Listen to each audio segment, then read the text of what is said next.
All right. Speaking of things that should have came out 3 years ago. Let's get into our topic. What do you mean, Brandon? We've already talked about it. All right. Well, now, a discussion 3 years in the making. I remember Sparks saying, like, I'm so excited for Doomsday Clock. We need to do an episode on it. And we're like, yes. It was a most anticipated for the year it was coming out for 2018. Yeah, little did we know. No, we didn't know. Oh, boy.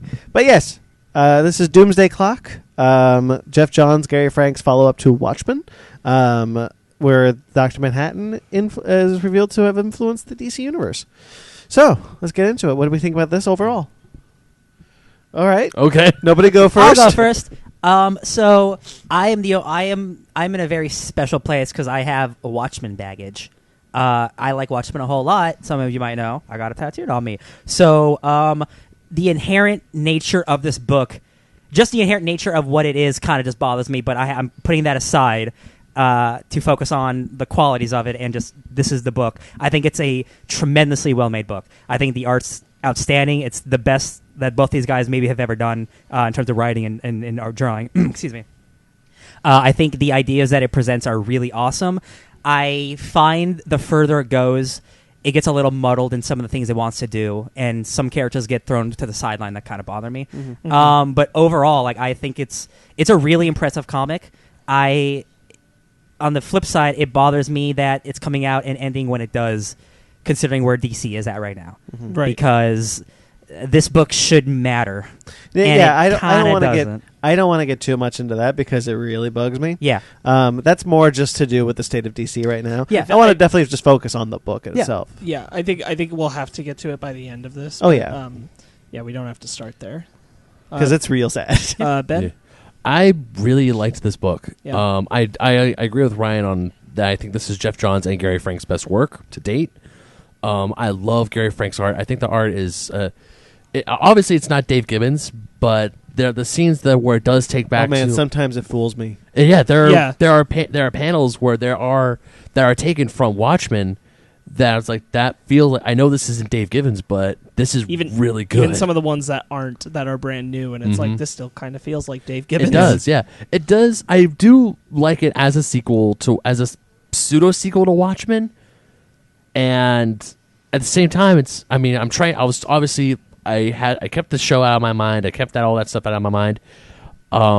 But I still really enjoyed this. My one big critique, because I remember when Doomsday Clock was announced, they're like, yeah, this is Dr. Manhattan and Superman talking.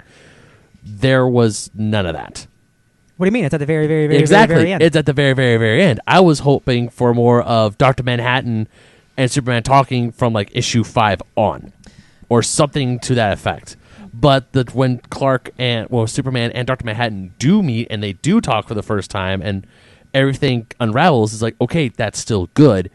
I could have done with a little bit more of that, a little more convincing for Superman. I kind of agree. I will say that I think once we know that the meetup's going to happen, it's like 3 issues of building up that I think is almost unnecessary. Yeah.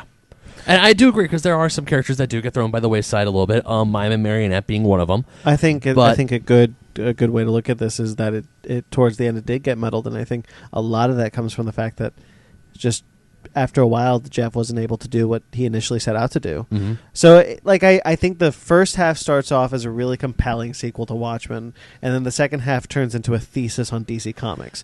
That's where my problem comes in. Yeah, and I think that's it works for me on an emotional level, certainly, but on a narrative level it is a little bothersome.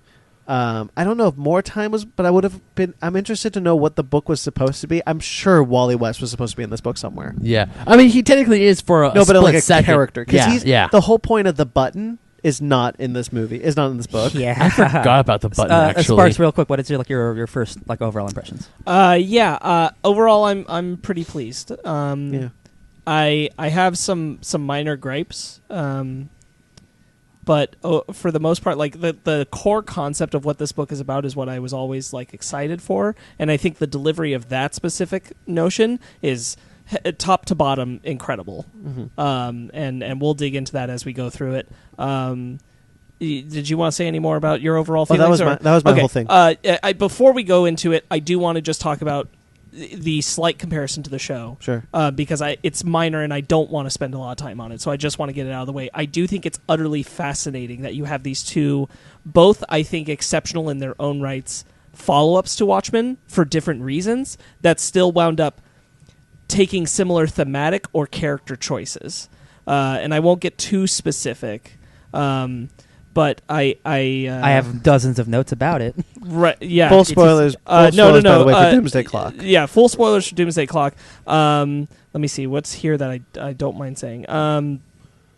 The marionette imagery, the fact that Excuse me. comes across in both is really incredible. I think you know exactly what I'm referring to, guys. The fact that it's only on a cover of Doomsday Clock, so I don't even think this is that spoilery, but Dr. Manhattan is visualized as a marionette himself. Oh, yeah, And the fact that that Oh. played a role in the HBO show, I'm like, that is so fascinating. Like, you could write a comic book about how these two things are different interpretations of paralleling each other, just the way that these things have formed in their mind, because neither was based off the other. Yeah, and they were created like completely separate, so there's not like stealing from either one or anything. The new Rorschach type character being a person affected psychically by what Veidt did in New York, common thread between the two, which I think is incredible. Exploring the history of a former Minuteman, though not the same one. Yep. Byron Lewis. Byron. Mothman. Yes, exactly. And then the show did its I own didn't even take think on about that. that. Right, yeah, that's what I mean. Like, it took interesting, like, similar notes, and then ultimately what it does with Dr. Manhattan, I think, for both, without being spoilery. I totally didn't catch the oh goodness gracious. Mothman? Yeah, well, the similarities between the show and the book. Because when I was reading the book, I was keeping the show out of my mind, and when I was going to reference something, I'm glad I read the book before I saw the show. Good. That's awesome. Because the only other reference point I had was the original Watchmen. Sure. Was the book. That was it. Whereas even though the show is so fresh in my mind, I'm like, this is like, goodness, it's like a separate, like, quote unquote timelines. Like, you have Watchmen, and it could diverge into the show, and it can diverge into Doomsday Clock. You have the original comic, and then you have the movie. They're and the two comic, totally it's shown the comic. Yeah, it's literally like pick your own adventure. Do you want this or do you want that? Yeah, exactly. And I think that they're both solid. Oh, they are in their own totally rights. But I do find it just so fascinating, and like I think it shows a lot of attention to like how much thought both Johns and the team working on the show put into thinking about Watchmen. And really trying to absorb like why is this comic so important, what's so impactful, what's so meaningful about these characters, and you can see where like similar conclusions were come to. This is only related to the comic, but the fact that I thought where it would really stand aside from the HBO show would be the way it handled Veidt, based on how the comic starts, because it shows him as a man of remorse. I regret what I did, and then ultimately it's like, nah, he never becomes that dude. Like, that's where I at first I did not like this version of Adrian, because he was like, this is not Ozymandias. He would not be remorseful. He would not be this. And then it turns out, oh, he's not. He's been using all these people. I'm like, thank you, Jeff. Right. I was so worried you were going to drop the ball. Yeah. That's not an aspect. I mean, of this at comic. first I was like, that's an interesting turn, because the nukes were going to fall down on his world anyway. Yeah. So then but then when it's revealed that he was just get there. Literally, we'll get there. We got a lot to talk about. My last button on the on the HBO show and this is I think what stands out to me is I kind of see the show is very much a sequel to that world and those characters. It's very much about everything in that world, how it's affected over time and that kind of thing, and how it moved forward. This to me feels like a story that in some ways I needed in a different way coming out of Watchmen, because I always felt like, not that I needed the solution to it, I didn't. I always felt like John's story was unresolved at the end of Watchmen, purposefully. But that he is a man still caught up in the situation of like what he has become and lost and has not found himself. And in a way that the HBO show was incapable of doing, I think this explores the sequel of that specific story. John as Dr. Manhattan trying to understand his place, what this all means, what he represents in the universe now. And as an exploration of that, I think it's incredible. And I think it absolutely follows with the Watchmen logic to a T when it's zeroed in on that. I agree with that. I wanted to wanted to put my own little button, as it Sure, were, sure. on the comparisons with the Rorschach's journal. How that affects both the worlds in different ways. Yeah. I think is such an interesting kind of place because Watchmen has an open ending.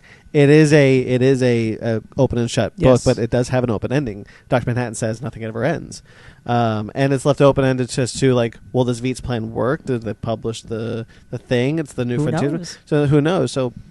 One thing I appreciate about both Doomsday Clock and Watchmen is that they are both standalone stories that are open ended. Mhm. Right.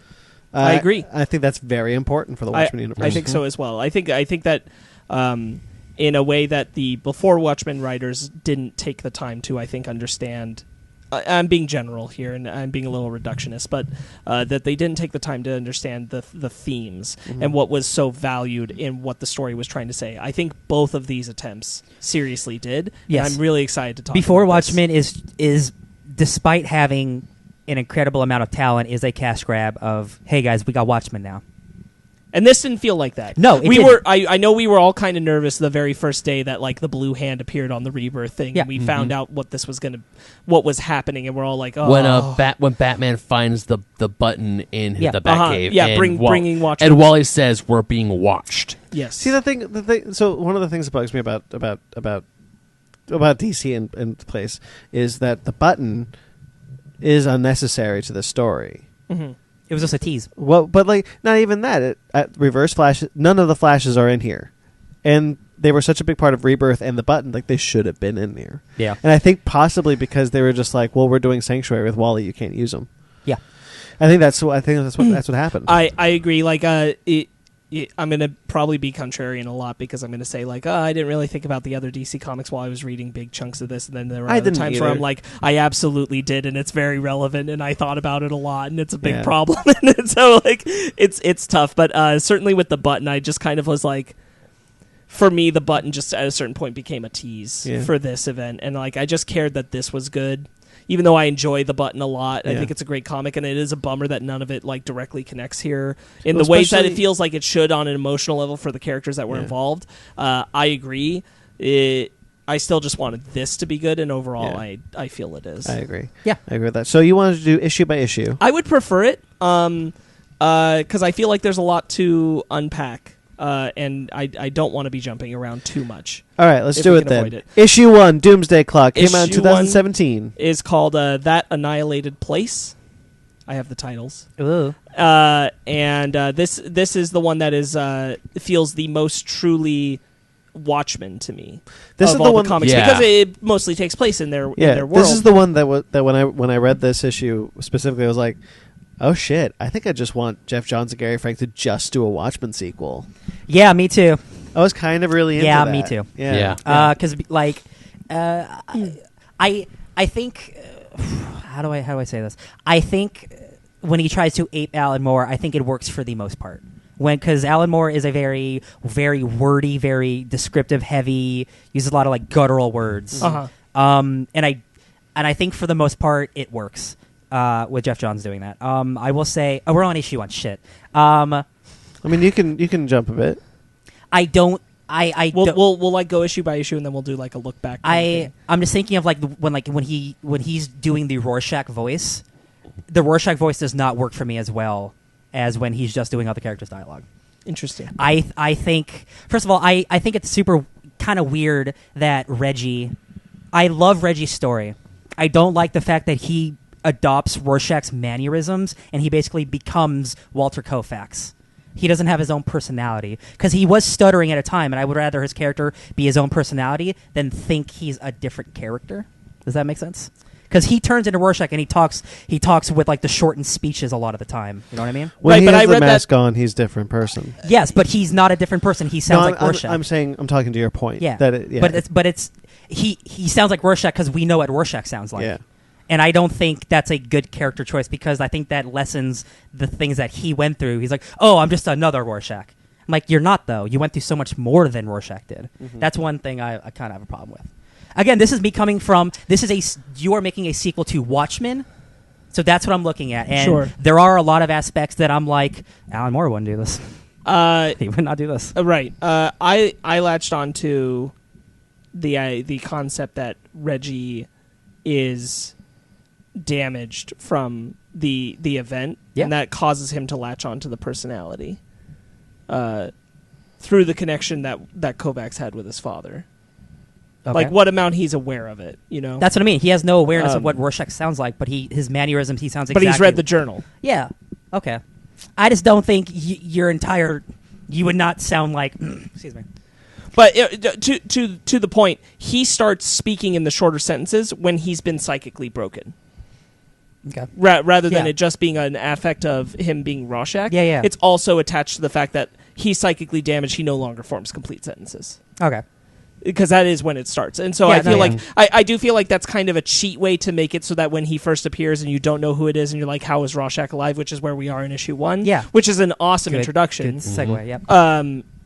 That you're meant to go, how is this possible kind of thing? Because he's dead. And I think that that can be kind of cheap, but I do think that the fact that it is him having that kind of broken speech immediately after the New York incident is meant to kind of be a feed into, well, that's kind of why he sounds like this. And maybe more that we're reading him in Rorschach's voice because we know Rorschach's voice, but that's not necessarily the tone that he'll sound with or things like that. Because even when he's speaking in short sentences, like a later part when he's speaking to Veidt and he's saying, no, you're sick, you've been trying really hard, that doesn't sound like Rorschach. Well, he doesn't. Even though it's in the... He doesn't always sound like Rorschach. Right. It's like when he goes into his most feral state, and he just reverts to like, oh, I'm just going to lose sentence structure. Right. Like Rorschach did. Yeah.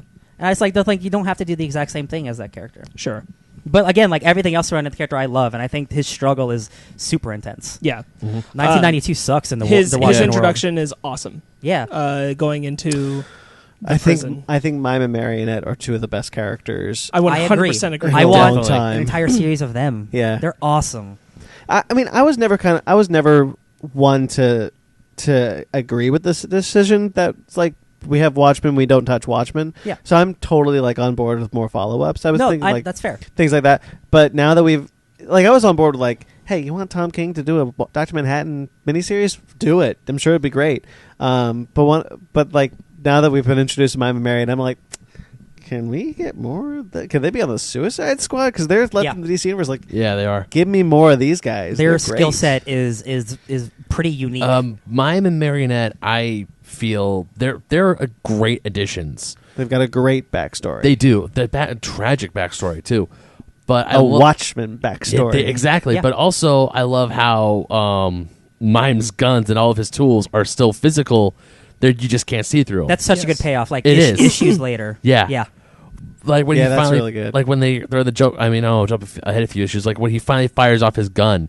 Like at first, when he's pointing it at Rorschach, the first issue, he's like, "Don't point invisible guns at me." It wasn't funny the first time. It's like, what's there? And then he fires off around, and you see that's just reflective paint or something. It's like, the way Gary Frank draws how insane he is when he's just like crazy smiling. when he's doing his Mime's expressions, like his first moment when you see him in the prison and he's blood on bitten his a chin. piece out of the guy and he turns and he's got the smile. Yeah. Oh, I mean, So good. They're psychos, but they're psychos in love. lovable They're psychos. You know what? endearing. You know what? It's a Joker and Harley relationship that everyone who said Joker and Harley relationship goals, like when Suicide Squad came out, that's what it should be. This is the real goals. That yeah. is, Well, those are real goals. It's not what that relationship should be. This is a that's good, what I'm loving saying. That's what I'm trying relationship. to compare it to. People who thought what the relationship was is what Mime and Marionette have.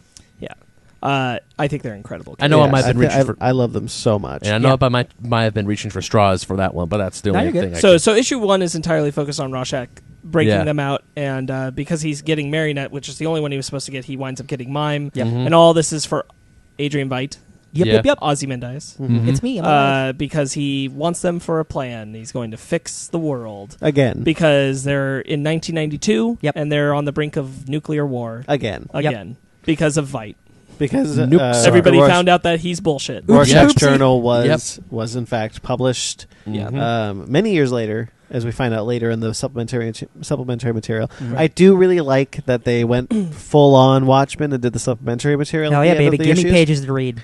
I Tell me thought- all about the dumb Bubastis clones. I want it. Yeah, I thought all that was super cool and really Yes. informative, and not necessarily important to the plot, but you got some really cool nuggets. Well, that's the whole point of it. It's like it Right. just adds to it. It's not important. Yeah. Sorry, Ryan, I didn't read the ancillary. I only read one. I read one ancillary Again, material. it's not important, but if you Right. do read it, it just adds to it. Yeah. Yeah. Well, I mean, I had to read this off my phone, unfortunately, and I'm like, I do not want to zoom in because the website that we read stuff off is really. Meh. Mm-hmm. But there was one ancillary material I did read, and this is going super forward in the book. It's the letter from the actor's mom. Yes. That one is like, okay, I need to know what happens. The payoff in the final issue with the supplementary was material. great. So good. Yes. Oh my So god. good. We'll get there. Yeah. We will get there, but issue 1 of Watchmen is issue 1 of Watchmen. Wow, Doomsday issue Clock. 1 of Doomsday Clock is really good, It's very Watchmen. and also I love how I think one of my favorite parts of this issue is when Clark has the nightmare. That's when what I his was about to parents bring die, up, yes. and then I've never His seen first it. nightmare. Yeah, they wake up and Lois is like, I can't remember the last time you had one. He's like, Lois, I don't think I ever did. He recreates Grant Morrison's pages so well. Yes. Like pages that I honestly only had a vague memory of, but yeah, that's how the Kents died in Yeah, Grant Morrison's run. Mm-hmm. From the early days of the New 52. Yeah. So God. I was confused. He has the same history as the New 52 Superman? Okay. Oh man, we gotta do. Is this the time where we talk about? Superman Reborn. Oh boy, Okay. you gotta do it quick, man. You have 1 minute. Okay, so in Superman Reborn, it is revealed that the New 52 Superman is Superman Blue, and the Rebirth Superman is Superman Red. Mm-hmm. And so they're doing the riff on the Superman Red and Blue saga. Mr. Mixospitalik has realized the problem. Anyway, long story short, it's confusing as hell. Yep. But long story short, at the end, both Supermans have been fused together and their timelines meshed. The only thing that remained constant, as so far as I know, was that the Kents still died. Yep. Okay. Did you guys see Superboy Prime's coming to one of the comics soon? Wait, what? Yeah. He's in Watchmen. Where? No, I mean like he's like. It's He's in Doomsday Clock. Sorry. it's just no, I conf- mean, but like he like not this version. Like Yeah. it's Yeah. it's just confusing because Superman would like reference remembering different versions of the other heroes and Yeah, they Things got rid like of that. that after. So they got rid of that. They did a bit after Superman Reborn with Yes, they Tomasi, did. but not as much as they did in the initial run. Sure. because they were trying to make the two timelines meld. Like I could But read Superman Reborn. they completely dropped it when Bendis took over. Mhm. Yeah. Yeah. So it hasn't. So it's sure. It is Uh-huh. confusing. I mean, truthfully, it's this book was supposed to be out before Bendis took over on Superman. No, I got you, but I mean So. even without that context, I still was like, hold on. And so, like that. By the way, that is one of the plot threads that I was interested going into this that they don't do, because you could have had we could have the Wally West, because the most famous instance that's been going around online is that Superman helps with the Titans and recognizes Wally, and then they talk about their life before. So they as refugees from the stranded world. Right. So it could have been really cool to see that payoff in this book. But again, the Flashes aren't in this book, and that's so tragic. What I don't understand is that Rebirth started With with the Wally Flash. West. How is he not in this book at all? That was a Jeff Johns book. Yeah. I don't. And I think it's because of Sanctuary. No, yeah, Heroes in Crisis. Yeah, Heroes but in Crisis. like that, this book was still in development before that book came out. Yeah.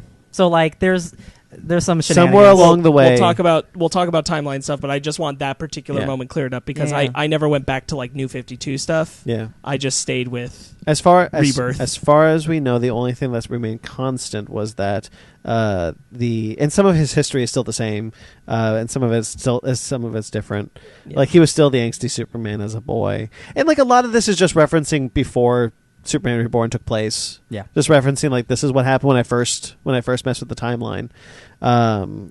But right, but the- I was the asking Kents still- specifically about that part because this is the post Superman Reborn Superman Yeah. having a nightmare about the night his parents died, which means it is canon Yes. to him. And I was like, wait a minute, I thought that wasn't his It could- history anymore. It could also just be This is the version he wanted to tell. Johns didn't remember Sure. Superman Reborn. That's fine. Yeah. Okay, moving on. Issue 2, Places We Have Never Known.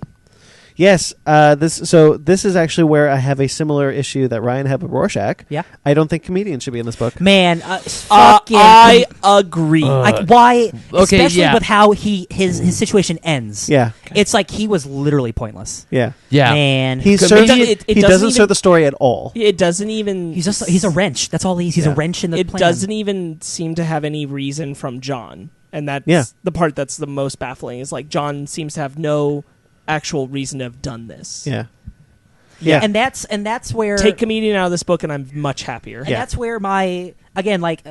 Watchmen, like again, like it's nothing is sacred anymore. You can make sequels to things, you can do more things and things. That's fair. But Watchmen is like a Citizen Kane of the comic book world, right? So if you're going to do a story, do something that honors its characters.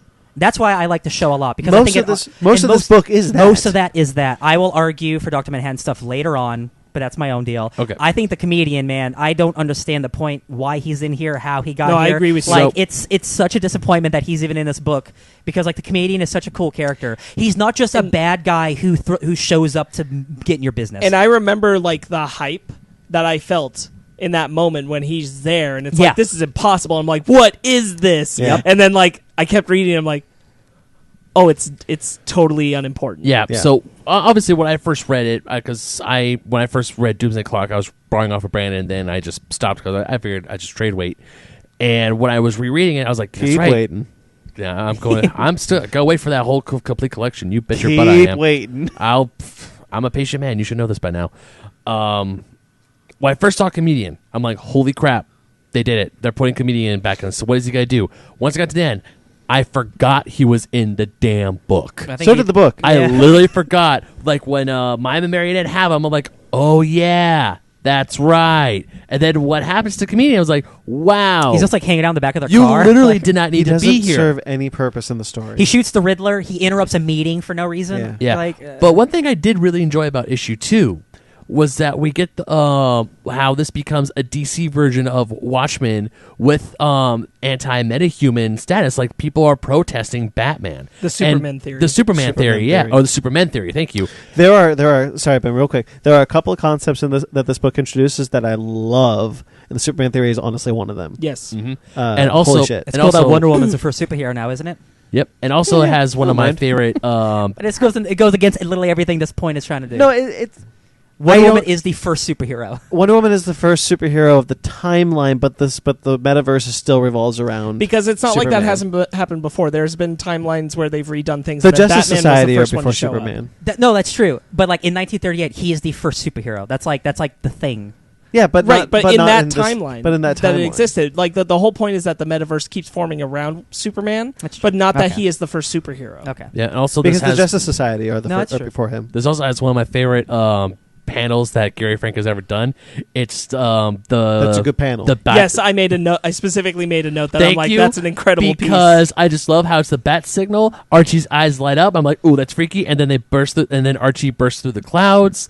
And piece. that, Cannot stress enough how great the art is Yeah. throughout this comic. Gary good. Frank, you beautiful person, you I love, and also that we get the adjournment, the Carver Coleman. Thank you, the Carver Coleman.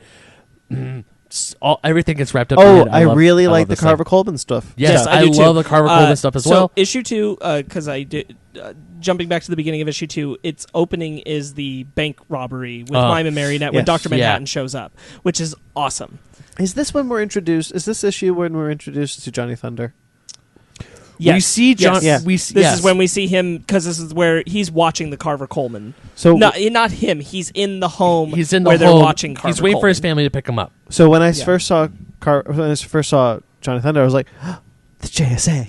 All right. One of the things Yeah. I have to talk about. I know we're gonna get a big payoff later on, but I love how Johns incorporates both the JSA and the Legion of Superheroes in the story. I always loved it when Johns had a hand in doing something with the JSA, particularly in Smallville. And every time I hear something of His JSA, JSA or run. His JSA run is incredible. Hey guys, we did a book club about the Legion that he and Gary Yeah. Fink did a couple weeks ago. yes, that his Legion book. Oh my god, I love the Legion. I would never be able to. If his name wasn't attached to both those books, it feels like a different person. Yeah. Mm-hmm. His art has gotten his art's good in that To be book. fair, that was like 20 years ago. Oh yeah, and and it's good, but like holy shit. Yeah. also Bubastis has creepy eyes. Bubastis. When Bubastis, Yeah. when Ozymandias meets Lex Luthor for the first time. Ooh. Ben's just going through all my notes. Oh, I didn't know you had no, notes. it's okay. Oh, he has a lot of notes. He's been talking about. You having didn't notes know all I night. had notes? What do you think he was no, back what there do you for an think I hour? was I doing know for you the had first notes, 20 but minutes? I know. I know you had notes. I didn't know what notes you written because you're like, oh, you're going For through all my all- notes. I'm like, oh all shit, the are we? issues. Am I doing a ESP thing right here? Damn. When the Carver Coleman pieces started showing up, I was really trying to figure out like what the hell is this going to be? What is this about? Why is this important? Yeah. Mm-hmm. It was his but- anchor. Yeah, we'll But get there. it I love the Carver Colvin piece, and also I just like when Batman and Rorschach meet. He's like, "You ate my breakfast." Yeah, I think I both did. of the meetings are really good. yeah. Yeah. But then the freaking comedian shows up, and I call bullshit on that. Yep. Well, I now when I first saw it, it was cool. Issue 2 comedian as it's written As showing up is cool. Is awesome. Yeah. The whole thing where he's trying to shoot him out the window, he's like, "Damn, strong glass would have been poetic." Yeah. You know, because of the, and he's like, yeah, I get your point, Blake. Mhm. Yeah. All that was so good. It's a shame that was the last time the comedian was interesting in this entire With so run. many alive Watchmen characters, like why a comedian? I don't know. And like again, it probably goes to there was a It different feels like story. shock. Yeah, It feels like it's there for shock. it could just be like this when the story started. It was a different story than when it was. Man, supposed you to end. really could just like pluck him out of story. Yeah. They did. And it would be like the same thing, except Batman 66. Tighter. Edward I would Nigma have wouldn't get given shot. I would Oh, have given Lord. anything to take him out and dedicate more time to literally anything else happening in I this mean, it's book. been a few days since I read the first few issues of Doomsday Clock, Same. but I forgot that Ozymandias actually yells "Hi-ya" when he's Oh, trying no, to yeah, karate he chop does. the Oh, hell lake. yeah. Oh yeah. I'm like, oh wow, how He's the greatest, smartest martial artist on this planet. Yeah, yep. I do like Lex Luthor. Kind of. It's like I'm from a parallel world. It's like, all right, you got 5 seconds before Yeah. my car. Yeah. Before the security gets here. It's a good conversation. They have a good. No, a good, they both sizing each other up is really good. Rorschach eating the pancakes. Yeah. Oh yeah, Alfred's and then likes Batman, Rorschach doing their whole thing. I don't know how I feel about Batman reading the whole journal and being like, "Okay, you're in Arkham now." Yeah, I don't. I like have a that. note about I it. don't like that. Well, yeah. Yeah. I like that Reggie ends up in Arkham and like what he goes through, but like Batman, you literally fought So, the dark multiverse. What are you That's doing? reaching into issue 3. So let's move on to issue 3. Not victory nor defeat, which opens with showing that Dr. Manhattan, for some reason, plucked Blake out of his dying moment. Yeah. Whatever. in the DC universe, in Doesn't Gotham, it doesn't or make sense. Metropolis. Yeah. It looked Whatever. like Metropolis, Um, but why? I no idea. And he's just like, If I were to like try and reach, it's because he was in the middle of something. I say in quotations, and he put out Blake there because he knew Veidt and the others were there, and he wanted a deterrent to keep them away from him for longer. So you get the comedian second But he's- before I'm that? not saying it's a good excuse. No, It's yeah. just the only thing I can But think of. Manhattan's been there since '38. Also, why do you get Yeah. a 70-year-old comedian? Why do you get the peak 30s comedian when he can actually take people out? Especially if you're going to put them back where they were. Because he doesn't want to alter the Watchmen timeline. He doesn't have to. He does the exact same thing he did with old Blake.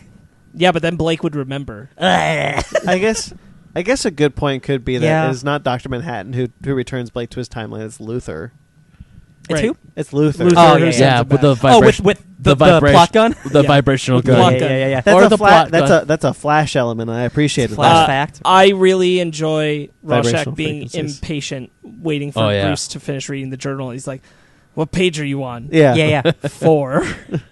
Also, Want to when go upstairs and also wash the up. quick flashback scene when he's in the shower and he sees a squid for the first time and he's rubbing his scalp so hard it starts to bleed. That's a good. Yeah, see, all the stuff with Yeah. Reggie like dealing with the psychological trauma is dope. Mhm. Yeah. That is like an aspect I think that I think he's is really great. I think he's a really interesting character. Yeah, especially yeah. when you learn who his dad is especially and stuff, especially yeah. because of the Watchmen characters brought in. He's, I think, probably the hardest to sell because he's new, but he's filling an older role. Yeah. Whereas my Marionette are just new. He's a Yeah. legacy character. right in a sense. Yeah. Yeah. Yeah. Watchmen only had Silk Spectre as legacy, right? And Until now. What do you Silk, well, Well, because Watchmen isn't really known for having legacy characters from the Minutemen to the Watchmen. Oh, I see. I'm sorry. well, I see what you mean. Yeah. Silk Spectre and Night Owl, Night Owl but they're too. two, but they're two different people. So this just adds Reggie along to that, Yeah. to that Yeah. legacy. Yeah. I think that's cool.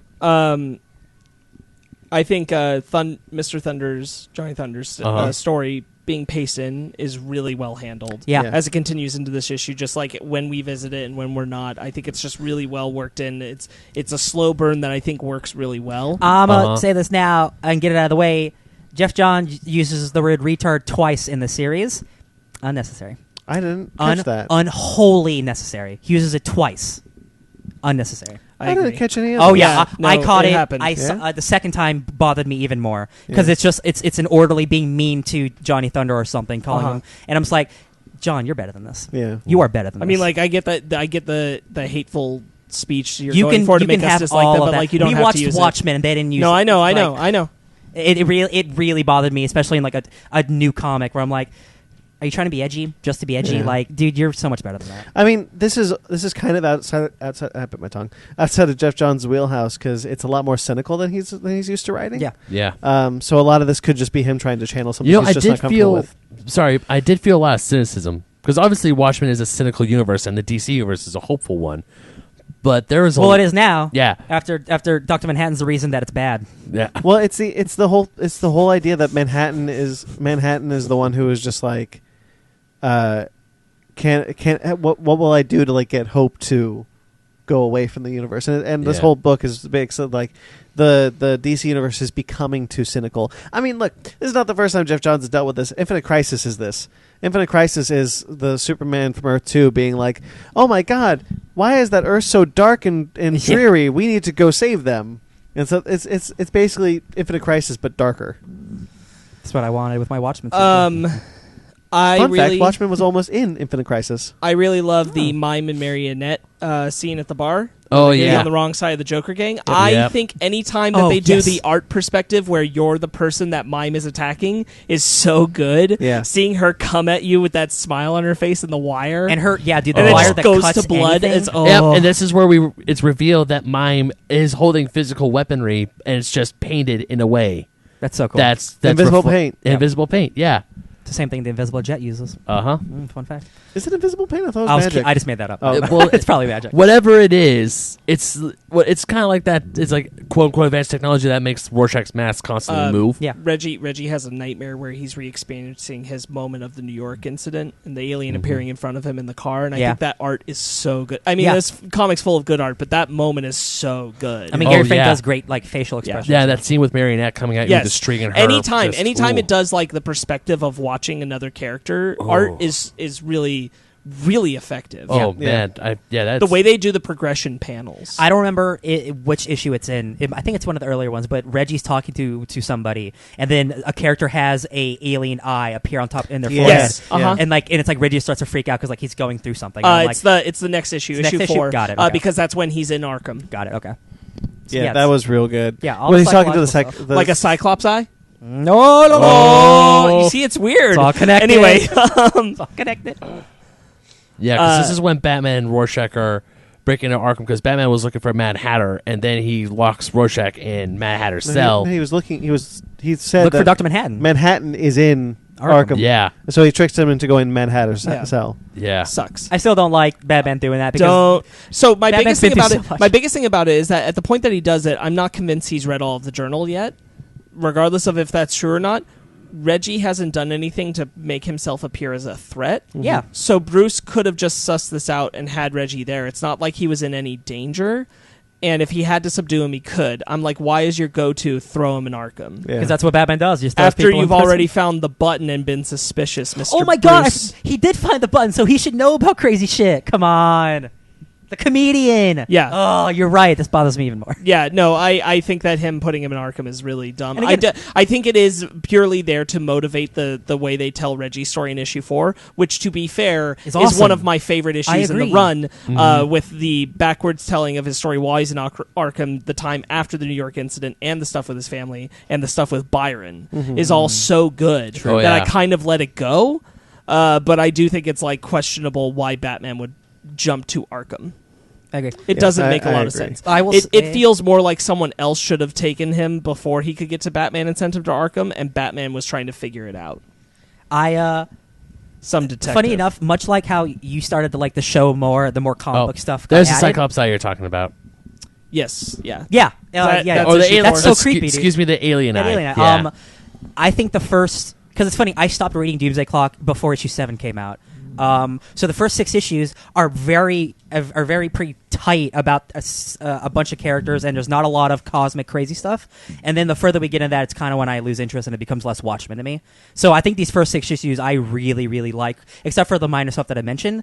But like the storytelling and the sequel-esque stuff to Watchmen I like. Yeah, unless Brandon has a note on issue 3, I'm ready to go on to issue 4. How does issue 3 end? Is that locked up? That's locked him up. getting locked up in Arkham. Yeah, issue 3 is Rorschach getting locked up in Arkham. Brandon? There was a line of dialogue I've totally forgot about that I wanted to talk about, but I don't think it was in this issue. So let's move on. So issue 4 is called Walk on Water.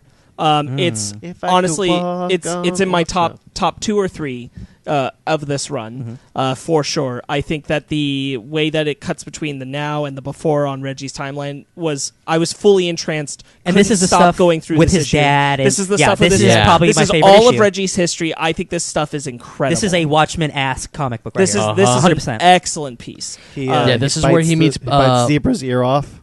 Oh my Yeah. God, guys! Suicide Squad #1 came out by Tom Taylor, and it's awesome. Zebra Man's in that comic. Really? The use of Byron as the Mothman being Yeah. there, and the imagery of the bugs being attracted to the lights in Arkham that's paralleling to this and everything. The Yep. moth attracted to the light. The mosquitoes. Sorry, they're mosquitoes that are attracted to the light, but he is the Mothman, and the art for that is so incredible. The art piece when he flies off the roof the first time and Byron's looking at him Oh, dude. is so good. Yeah, it's like a nice night for a flight, eh? And he's just like naked, wearing So, wings. speaking to your point, like Reggie speaks completely in fractured sentences. He meets Byron. He starts speaking a little better. Yeah. Like When he loses Byron, he goes back to speaking broken. Yeah, I'm Yeah. looking at he's right now. I'm looking at a page where he's talking to the psychiatrist, which is Bruce Wayne, in Yep, right. Arkham. Hell yeah. And sees a Rorschach test, and he's like, "Please, I don't want to look." And what he sees is his parents' bodies, and then finally he just closes his eyes and goes, "I see a moth, like completely fine, straight. Like I could tell you what I see. I mean, obviously, determined. obviously he's lying." And then it goes to another scene with him and Byron. I really want to just say I really like the 9 panels of Reggie reading Byron's letter Yes. to him. I think that's really sweet. And then the supplementary material with Byron's letters to his sister. Those are killer. Those are if sad you, as If you read all hell. the way to the end, where everything goes horrible, that's the New York incident, correct? Yes. Or is that the stuff starting up in 1992? It is a New York incident. Okay, 'Cause he's already locked up. Yeah, so it hits that, and everything's going crazy, and so he says, "Please just send me any kind of signal that you're out there. I just want to know you're all right." Because it's And the she day sends- after 11/2. and she sends flowers.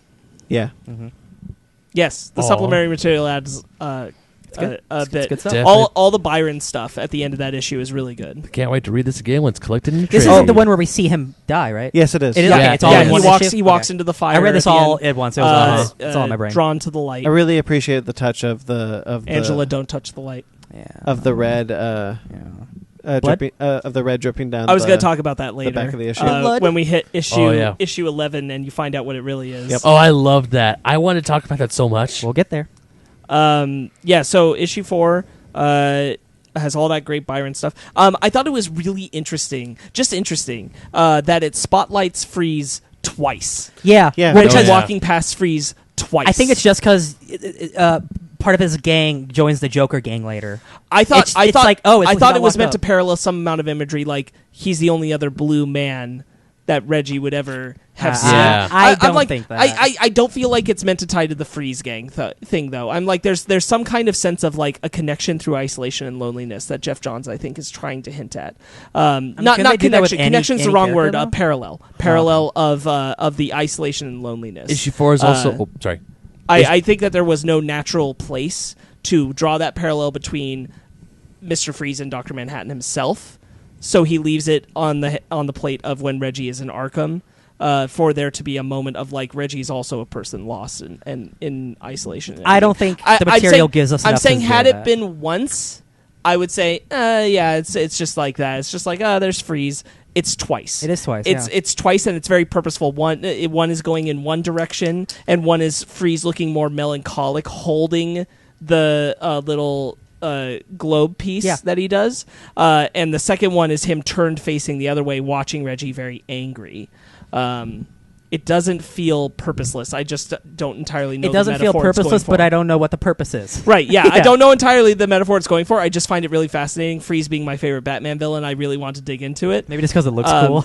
But it's like, there's something. I mean, you you're also saying see here. like it does like a zoom in, and you see Killer Croc's cell, and you see other cells too. So like, I don't know why it's there. I don't know. Yeah, this is also the issue where we meet Jane Doe, yes, who turns out to be Saturn Girl Oh, of the Legion. Irma. yes. And then going back to what we said earlier about how things wrap up and how everything's connected, this is the first instance where we see the photograph of John and Jeannie. Mm-hmm. Yes. Just out of nowhere. Correct. Because it's in the cell that Reggie was in. Arkham guards are trying to find where he went, and the picture just falls down out of nowhere. It's like, where did that come from? And a bug gets zapped and leaves behind a symbol and the light. Yep. The hydrogen Just for a symbol. moment. Yep. And Because also, they escape Imra and Rorschach at the end of this issue. At the Heck end of this yeah. issue. and also, I love how just like with the show and the original comic book, there's a quote like this one's: "The miracle is not to walk on water; the miracle is to walk on earth." They leave a quote that's the title for every issue of the book. Oh, I feel you. Yeah. Brandon, any more thoughts on issue 4? No. Okay. I think this is my favorite issue. It's definitely a contender. I haven't really decided between it and one other issue. Yeah. But it's definitely up there. For me, when I think of Watchmen, I don't think of like I don't think of big action scenes. I don't think of like big cosmic stuff. I think of these characters going through some shit. For sure. And this is the most that I got from what I wanted, basically. You know, Yeah. I don't think that there is anything in this book that betrays the characters of Watchmen, except for Comedian. I who will. just don't think I will go deserves into to some be there. Dr. Manhattan stuff that doesn't fully work for me, but no, I agree with that. Yeah. Again, like me being negative is just like this is not the sequel that I You're being mildly protective of your desire. Yeah, and like I think like for something like Watchmen, like it's not a random all-star Western number 7. Like it's For sure. it's Watchmen. Yeah. And I know that doesn't mean a lot to a lot of people, but to me it kind of does. So like I'm a little protective. I think it does mean a lot to a lot of people. Yeah. I think it did mean a lot to Johns, and I think most of the time that comes across. I agree. Yeah. So yeah, I might be being negative, but I am still very positive on this comic. Yeah, it's cool. I'm ready to move on to issue 5 if we all are. Heck Yeah. Yo, I just Okay. read the last letter from Byron Lewis, and then you can see there's tear marks on Yes. it. Yep. That hurts. Yes, you definitely should go back for that material. Yeah. Issue 5, There Is No God, has my favorite cameos of the entire run. See if you can guess it, Ryan. It's very important. I love them.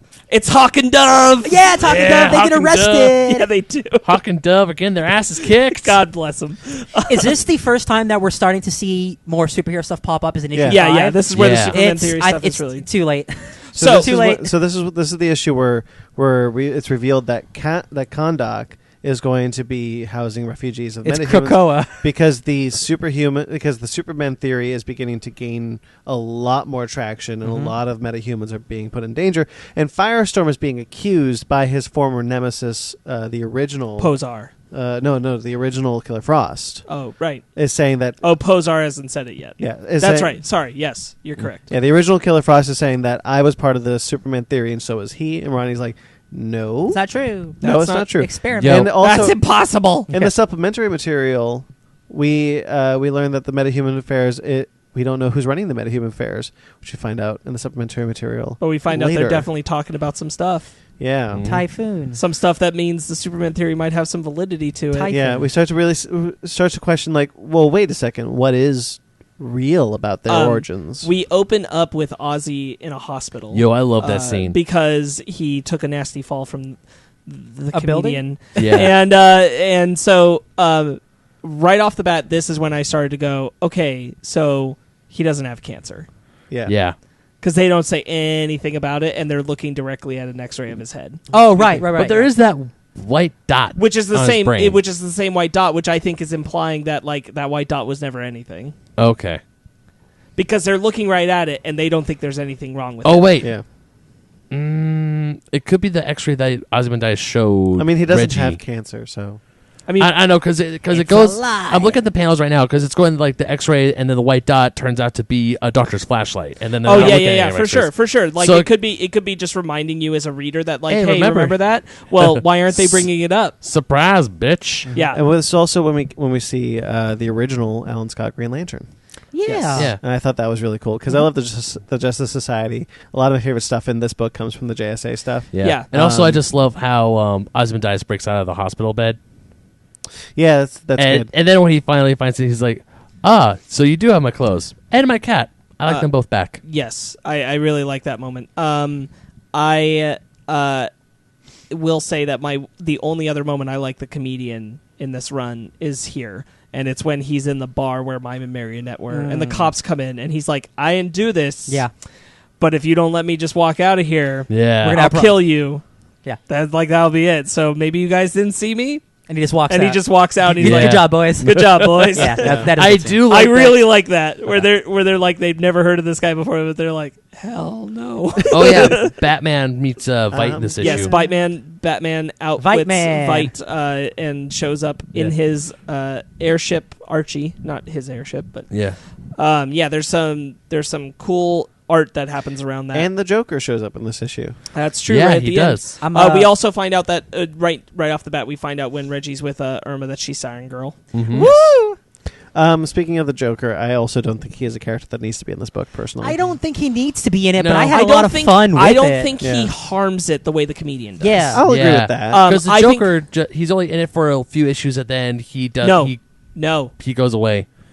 Talking to the dog. We're my talking bad. to The dog. we're talking to the Dog puppy. is now Yeah, caught it does in- kind of feel like almost like a side quest, like everything the Joker's dealing with in like the Legion, like the League of Villainy or the Villains Yeah. League. It's kind of like, here's whatever. a departure. Or whatever name du jour they come up with. And yeah, I don't think it harms it. Like it's not necessarily like needed, but I think. But I don't think he adds overstays his anything. welcome. I do. I think his interactions with Mime and Marionette I add really plenty. like. Yeah, I like the interactions, and like eventually Joker's like, you actually seem pretty all right. Joker has some of my favorite art moments. Dude, he's drawn so well. We'll talk about that as we get a little further. But I don't think I've ever seen Gary Frank draw the Joker. I really like it. I don't think I have either. I entirely think that the moment Mime and Marionette ended up here, I was like, well, I obviously want to see them interact with the Joker. Had it been anybody else having to deal with this, I wouldn't have been as into it. But it's them and him, and I think that works really well. I do think he and Batman have a good moment in the second. I in the agree. next I think issue. that him and Batman also have a good moment. I think that the Joker's part is perfectly well timed and handled well. It comes up early enough in the run that I don't feel like it's shoehorned in, and it ends early enough that I don't feel like it overstays. Right.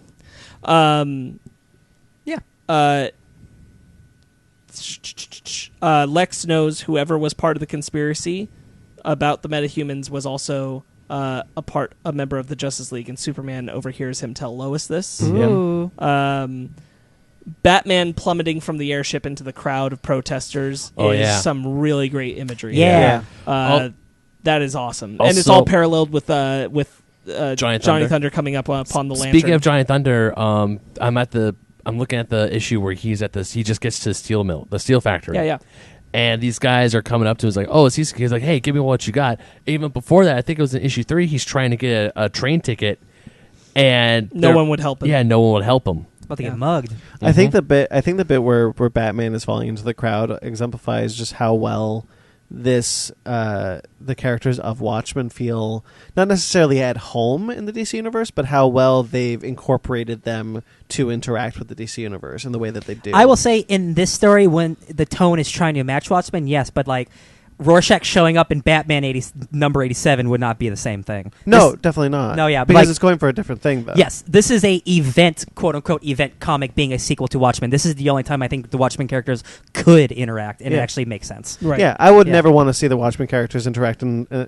Honestly, I don't ever Just want to like- see the Watchmen characters interact again. I agree. Like, just have the Watchmen characters appear and like, hey, next week in Flash 75, here's... That's what I mean. Like, yeah, no, I yeah. agree. No, but I think this book specifically does a really good job of making them feel like they belong, not to the world, but in the story. I Yes, think 100%. to do stories with the Watchmen characters, you just at least have to put some thought into it. Yeah. There has to be some amount of like taking into consideration what that original was doing and applying those lessons. If they ever do a sequel to Watchmen, I would rather it just be a sequel set in the Watchmen world and not in Yeah, that's not why crossover. I think the first half of this works really well for me. I had a thought. It's gone. Never mind. Go ahead.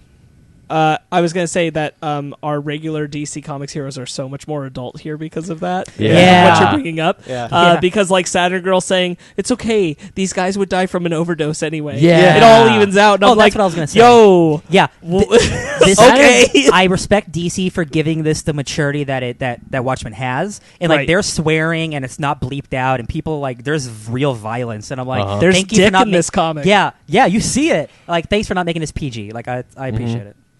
I mean, this would have been Black Label if Yeah. Black Label had Before- existed yeah. back then. Yeah. I'm then honestly surprised But that then they it wouldn't didn't. have been main continuity. Yeah. Well, 3 Jokers Black Label and it may or may not be. I mean, is continuity. this main continuity? Yes. Nada. You know what? If they reference it in next month, which is probably when the repercussions are going to catch up. Yeah. They've already said that Wonder Woman 750 is going to be exploring some of the stuff about her being the first superhero. Yep. Okay. Yeah. So I mean, we'll see what the repercussions of this book are in the Yes, coming months. I do want to set aside some time for that at the end. Any other thoughts on issue 5 specifically? How does it end? That is Joker It ends- showing up for the first time. Yeah, right? it ends with Joker Joker showing up for the first time, and Rorschach Rorschach being asking- like, "Explain this lantern." Oh, okay. Yeah. Oh yeah. Okay, let's get to issue 6. Okay, so issue 6, Truly Laugh. This is my second favorite issue of the whole book. Nice. I really love seeing Mime and Marionette's origin. Yeah. Yeah. Yes. And I think Yes. I think it's really well done. I think it's truthfully it feels very at home in the Watchmen universe. Brutal, yeah. It's brutal and it's beautiful in a way, seeing these two fall in love and become so close It's like together. it's like the movie Villains. Like these two Yeah. bad people. Hardcore They are was very just much like, that couple. Yeah, yes. yeah. Yeah, it was just like Like this you is, hate to love them. Yeah. This is Jeffrey Donovan and Kira Cedric. Keira Cedric. Yeah. So this is But it's real love there. Yeah. Yeah. Yeah. But so this is definitely my second favorite issue. A lot of because of the Mime and Marionette stuff. I just think that stuff is so well handled. Yeah. Anytime there's backstory for the Watchmen, the new Watchmen characters, I'm all about. That's actually. Yeah. Thank you for reminding me. I think this book does something really well that a lot of books are afraid to pull off. I think, and it's just because tradition. I think that whenever there is a flashback sequence, there is text on the corner saying "then" or "years from now." yeah. You can't trust your audience. Yeah. Yeah. This book trusts that you will know what time period these pages are set in at all Especially times. in the previous issues where like Reggie is dealing with like multiple timelines and it's just Reggie being young, then old, then young, Yeah. just pant right next to each other. And And you just have to know that it's different. The visual transitions are so well Yeah. crafted. Yes. Yeah, I Just think like it the works. show, yeah. I think it works really, really well. Yeah. Yeah. Yeah, I really love their history. I also love them meeting up with bats and Joker, and then bringing them That seems having real Batman in the wheelchair and walking around with Joker. Oh no, the whole like thing where it goes down and he makes the joke about not losing their heads, and she's like, Yeah. "Seriously, that's why they call you the Joker?" Jokes like that while she's holding a decapitated Yeah. Yeah, head. I love and then that. he's holding, and then Mime is holding the other guy, and he's like, "Let him go!" And then he shoots his own guy, and he's like, "Oh my god, that's so embarrassing!" Ha ha ha! I think Just kidding. I think the and Joker's and the well gang written. members are just horrified. Yeah. Especially the new Mr. Freeze one who got a tattoo, Yes, on, yes. a Joker tattoo Yes. on I don't his think that face. needle was clean. Yeah. That whole exchange is so good. I They're don't like, think that needle "Oh was my clean. god, it's the Joker. He's coming over." What do we say? This is our stormtroopers from Mandalorian, Yeah. but as Yeah. crime boss gangs. When they see Freeze, is like, oh no, Freeze is here. Oh no. Oh, Freeze Should is good. Not gonna be happy about these tattoos. Yeah. yeah. I thought their interactions in the sewer was really Yeah. The art on Joker when he does the oops, that's so embarrassing. Yeah. The way he crafts the Joker Again, through visually is One so of the best good. looking Yeah. Jokers, honestly. I've never seen Gary Frank draw the Joker. Yeah. I'm sad that this is the first time I've seen it. I should be seeing this for years now. Yeah, this Uh-huh. is a really like a good melding of a bunch of different types He of Joker. reminds me Yeah. of that cosplayer, that really good Joker's cosplayer who's made the rounds online quite There's a a bit. lot of Joker cosplayers, my man. Oh god, Sorry. it's the It's the Joker one. He reminds you of a really good Joker cosplayer, and Yeah. I'll agree with that. yeah. What's if you might have seen him? I'm sure I did. I There's think- a lot of them. I think this issue ends. I think it's this issue or previous issue. They all run together for me now. But Joker's like, "Oh, do you know?" He's talking about Dr. Manhattan. "Oh, you know a dentist? It hurts when I smile." Yeah. Yeah. Yes, that And I'm is like, the end "Wait of a this minute, you're always smiling." one. Sad, The Riddler is trying to own the moment, dude. He of looks the like meeting before 19, the- Batman 1966. before the yeah. Joker shows up. This was my moment. Yeah. Yeah, that is good. Oh, Again, like I don't. It doesn't like harm it, but like I like that it was there. It's like seeing this Gary Frank draw all these villains.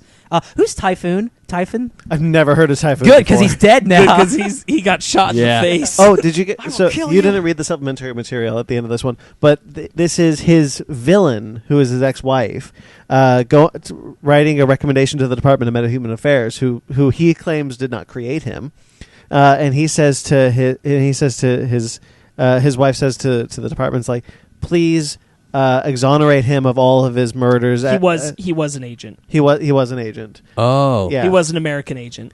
Please exonerate him of all the murders and take care of his kids because this was your fault. Let him be recognized as the hero that he was. And then the next page is the department sending a letter back and saying, no, he's going to be buried as a villain, and we're going to open up a charity for the people he murdered. Right, and they'll still pay for like funds for his kid. Yeah.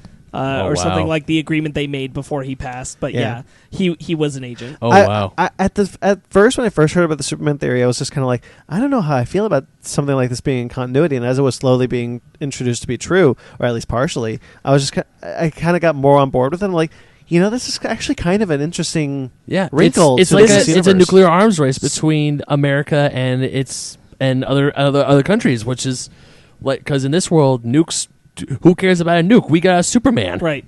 I actually really love Joker in this comic. I'm thinking about it, and I'm like, one of my favorite things is just like when everything's going wrong and the comedian's attacking all the villains, and he's just standing there as explosions are happening. He's like, this turned out to be such a wonderful day. And like him as this side character who's just going with the weirdness of a whirlwind adventure, being like, this is so great. Dude, Isn't this great? This is how I love Joker. And just add more Joker, and I'd be like, I'd be down.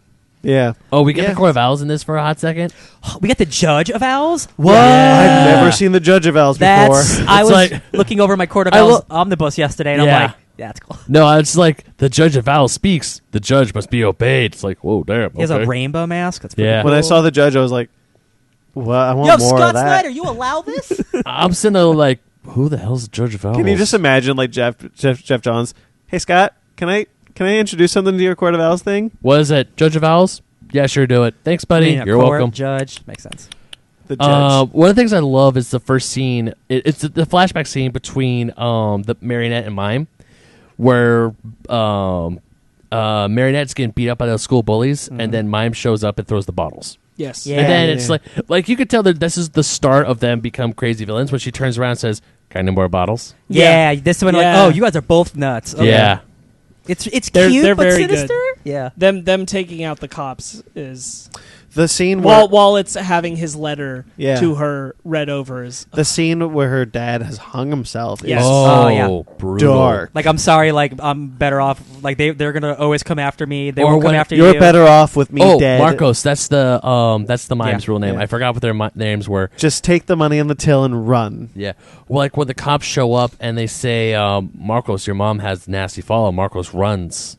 And you find out later his mom's to hear dead. about that nasty fall. Yeah. Mm-hmm. And then later the mom's dead. Yeah, because awful. they didn't. Because right when the cop, obviously protection money. Obviously the cops are corrupt. Because when they first walk in, the first page of this issue is from it's a flash forward. Yeah, the flashback. It's Marionette's point of view of hearing her father get beat up, and then when Marcos is first introduced, the cops even say, "Let's go see if they want to join our little neighborhood watch," or something to that effect. Essentially, like, "Hey, we're gonna extort this brand spanking new family here as well." Corrupt because cops. What is this? Gotham. Yeah, so that's one thing I really. This book is like, man, this is a really good origin story for two brand spanking new characters who feel like they fit in the Watchmen universe. Yeah. Dog time. This is where we start seeing the comedian just be tossed around everywhere. Yep. Yeah. Like, he just shows up. Like, what are you doing here, bro? I love the Joker zapping the comedian at the end and then making fun of him. Yeah. Yeah. I thought that was cute. Just like just the art again on the Joker is so good. His facial expression just yeah. yeah, it's so good. Yeah. Oh, Ryan. What up, dog? There's I see smoke there. When there's smoke, there's fire. When there's smoke, there's fire. Oh, Yep. I thought about it. Okay, let's move on to issue 7. Issue 7, Blind Spot. Yeah.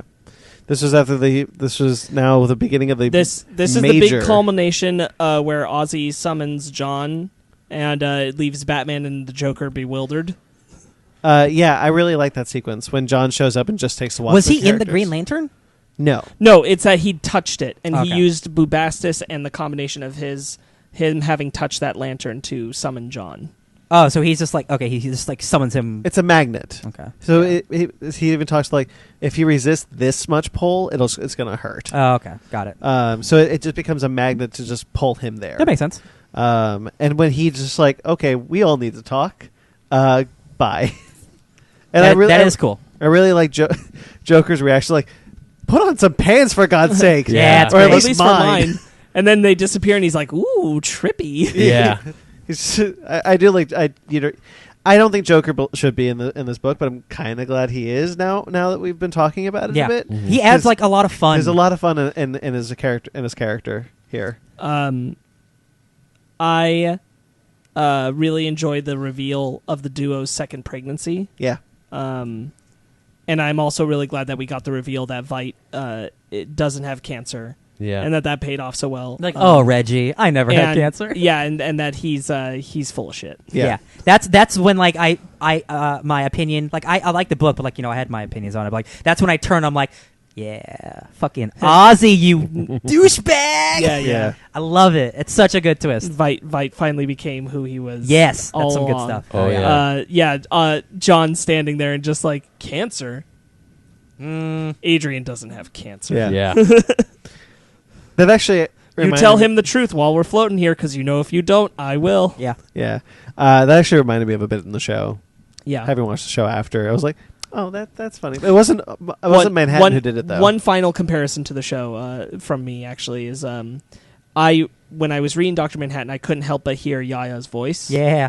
And I think he did, doing that and reading this, I think he did a better job of translating the way Dr. Manhattan speaks than Billy Crudup, as much as I like that actor, did. And I don't blame him necessarily. I think they're going he for did in different things. the film. Yes, and I think that this felt more true what Yaya did, and that's why I was hearing his voice so clearly. Really felt like it belonged to this. Yeah, I agree with that. I like the idea that... So there was a lot of rumor going around that Dr. Manhattan was going to be pretending to be a superhero in the DC universe, and that's what was going to be the reveal. I would have hated that. I kind of like the idea that it's not even that. It's just like he just saw the world change so much that he's like, I'm doing an experiment. I'm trying to see something. I'm in the middle of something. Get out of here. Yeah. I'm not going back, Adrian. No, because it's not. He's not doing it for malicious purposes. He's just kind of like, what happens if I do this? He's always trying to understand. Yeah, I really like that. Yeah. This comes up again later when he faces the heroes, and I really enjoy that bit too. Yeah. We'll talk about that. Oh, I don't. Rorschach beats the snot out of the Joker. Yeah. When they Oh, come yeah, back. he does. And I really love the Joker using his own blood to draw a smiley face on Rorschach's Yeah. mask. Oh, dude, that was nuts. That's such Yeah. good imagery. I liked it so much. Did you like it as much as I did? Yeah. And this is where Ozzy's malice becomes clear, because he goes back to the ship and he knocks out. He steals. Thunder the Thunder Saturn Girl. and Saturn Girl, and he knocks them out, and he's being much more vicious, and he's gone off the deep end, as it were. I'll save Yeah. 2 worlds. A mysterious package This was is sent also to Lois this Lane. issue opened up for the first time us seeing John's blue text Yeah. that he's speaking. Yeah. I was very excited that like, oh, we're here. Okay. Yeah, Here we this, go. This is the first full appearance of Dr. Manhattan. Yeah. and I think his how Gary Finch draws his introduction, his like first panel is really dynamic and really I agree. it just pops. It's really yes. cool. Yeah. Yes. I love the color work in it. Any other thoughts on this big issue where it's finally them coming together and John saying, "No, I'm not going back. I just like something." the fact that that like Adrian and all them have done all this work, and John's like, "No, I'm busy. Leave me alone." Yeah, Bye. I do too. You have Like, disturbed me in my lab. Yeah. Please leave. right. Bye bye. It's like, screw all y'all. I'm done. All right. Moving on. Issue 8. Save Humanity. Do it. This is where Adrian Veidt. We will find out later that Adrian Veidt finds out that the Superman theory is real, Yep. Yeah. In a sense. and this is also where the book shifts into hardcore thesis mode. Yeah. When Because now it's about what's John doing. Because Yeah. now we Yeah. know he's been doing But something. there's also, what's like- John doing? there's also like Black Adam and Kondak, like in the background, doing stuff. Yeah, I don't know if it was supposed to be. It's got the Batman stuff with Gotham. Like, there's so many ideas that like get brought up and then they get ignored for This like, is- oh, issues. Yeah, And that bothers me because this is like, I will agree. This is where it starts to get a little muddled. Yeah. And honestly, I think this is truly because the book came out earlier than it was supposed to, Mhm. and what the book became was not what he initially intended it to be. Yeah. And I think a lot of that had to do with he stepped down as chief creative officer, and he didn't have a lot of say in the storyline and the story going forward and with it's, DC. it's really a shame because the idea of a Gotham that doesn't want Batman is a really cool idea that has been explored before, but not to Doomsday Clock levels where it's an event, right? And I just think of that, and then I look at Batman just got relaunched with James Tynion, and it's also really too bad they marketed the book as an event. That's the thing. It's not. Yeah, it started that way. It was marketed that way. It was marketed that way, but I think always from the beginning it was falsely marketed as an event. Yeah. Jeff Johns talked about it. When they keep saying it's your sequel to Watchmen, he's like, no, it's a standalone story that uses the Watchmen characters, and which is great. Yeah, which is I'm great. Glad that was always his perspective. Yeah. And it's not an event comic. There's no big event that happens in this. I wish it was just its own Black Label book. Yeah. Because it could be continuity or not continuity, but you can tell your story you want with Superman and Dr. Manhattan. Yeah. If you fundamentally and Flash. Who? Right? Yeah. Again, if you want to tell a story, that's cool. But when you do what they did with it, and they market it, and they even though Jeff Johns didn't say that, it's a sequel to Watchmen. I only disagree in what the core of the book story is, which is that he has to be messing with the main series Superman. This can't be a standalone Elseworld story. No, that's what it has to be the Superman. And that's well, we'll get to it when we talk about the issue. Right. Where are we at right now? Where we're at right now is that this sweet we're Gary Frank on cover. issue 8, and yes, this is the Marionettes Is this where you have cover. 100 superheroes on Mars? This is before that. One of the big Ozzy. Well, one of the big things about this issue is when Firestorm turns all those people into glass he in Russia. transmutes them all? That's awesome. Ozzy has the file from the White House, and that's what we ultimately find out is pushing Firestorm into the limelight. And what happens to Firestorm in Russia that Ben just referenced is beautifully tragic. That is such an incredible scene, and Superman being there having to decide. The whole comic is really great at building the anxiety of the moment because it ends with the destruction in Moscow. So all those people are dying. They're all folly. One of the things I do want to just bring up is that sure the tragedy is really brutal, but him trying so hard to bring the little boy back is such a great 3 pages. Yeah, I agree. My God, when Superman shows up and he's just like, you did it once, you can do it again. You can do it again, and he gives him a smile. Oh, yeah. This is also where Lois Lane gets that flash drive of the JSA, and she's like, who the hell are the JSA? Justice Society of America. Yes. Oh, yeah, Lex Luthor's like, I got an assassination attempt Before messed up. Superman finds Ronnie, he goes to Kahndaq. Yeah. And he has a he thinks Ronnie conversation went with there. Black Adam. Yeah. Uh-huh. I really like that. Dude, Yeah. again, it frustrates me because I think the stuff with Black Adam and the political stuff that it's trying to do with superheroes is truly fascinating, and that's what I wanted this whole series to almost be about, including Dr. Manhattan. But I feel like it's introduced so late, and they do so little with it that it almost feels inconsequential to the real story. And I will fully admit that there are between issues from this point on. Between issues, there's chunks of story missing. Yeah. Because it feels like it. It sucks. Because it does feel like when we get to the next issue, specifically when Ryan just referenced the Heroes on Mars, that it feels like days after the last issue, but we don't get those days days after. Mm-hmm. And it does become a little confusing because then you start to get a little disoriented as a reader, but like, wait, did I miss something in the last issue? What's happening? And again, none of it's all written really well and drawn really well. It's just stuff's missing or it's just out of order, and I'm just what do you want me to feel? Yeah, because I'm kind of confused.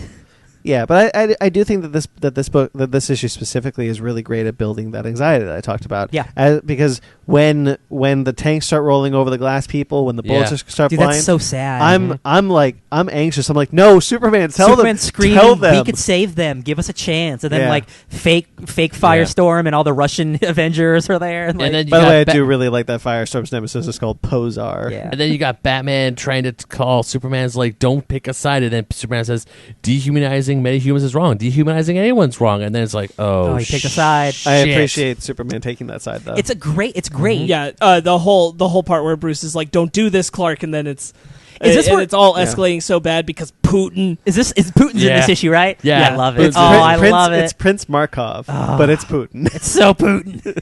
I love that a lot. Gary Frank says it's Putin. Of course it is. Hell yeah. He's drawn to be a short, stout Putin. Yeah. Yeah. I like that a lot. For me, this is the issue where the Superman stuff that I feel like I was promised when Doomsday Clock started finally kicks in. I mean, don't get me wrong, all the other stuff in the past issues were great, and they really built up this story, but for me, Superman is obviously the focal, or supposed to be a focal point of the story, and we're now getting him a good chunk of him in issue number 8. Yeah. So for me, it's like, give me more Superman. But at the same time, all the Superman stuff in this issue kind of makes up for it, because it's Superman being Superman. I would argue that the book was never about Superman the character, but Superman the concept.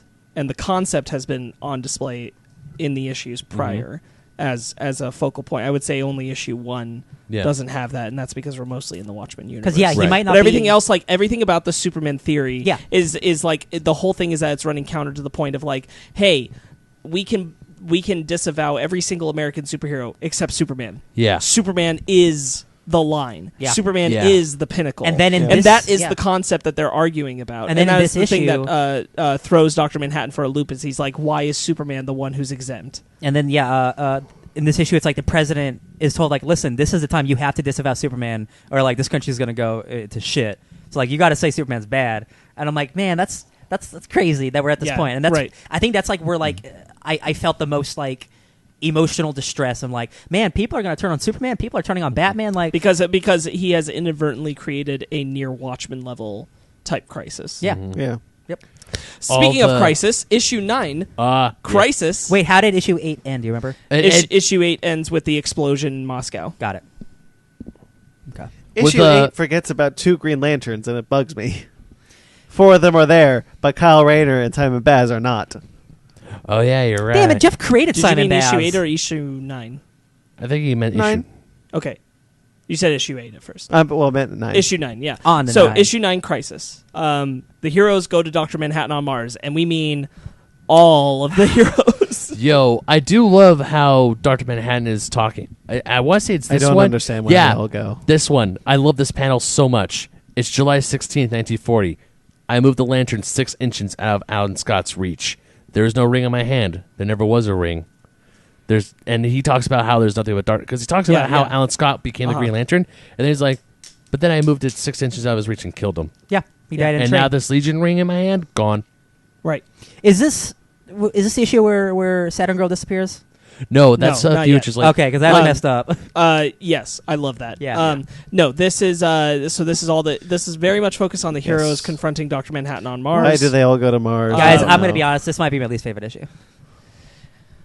Yeah, I think it's very cluttered. I think there's good stuff here, but I do think it's very Green cluttered. Arrow shoots Dr. Manhattan and makes an So, explosion, and then they're like, he's vulnerable! Yo, that's the Doom Patrol, right? Yeah, that's the Doom No, Patrol. it's Ronnie. It's Ronnie? who made him vulnerable, and then Green Arrow says, "Do you see that he's vulnerable?" Okay, I still don't like it.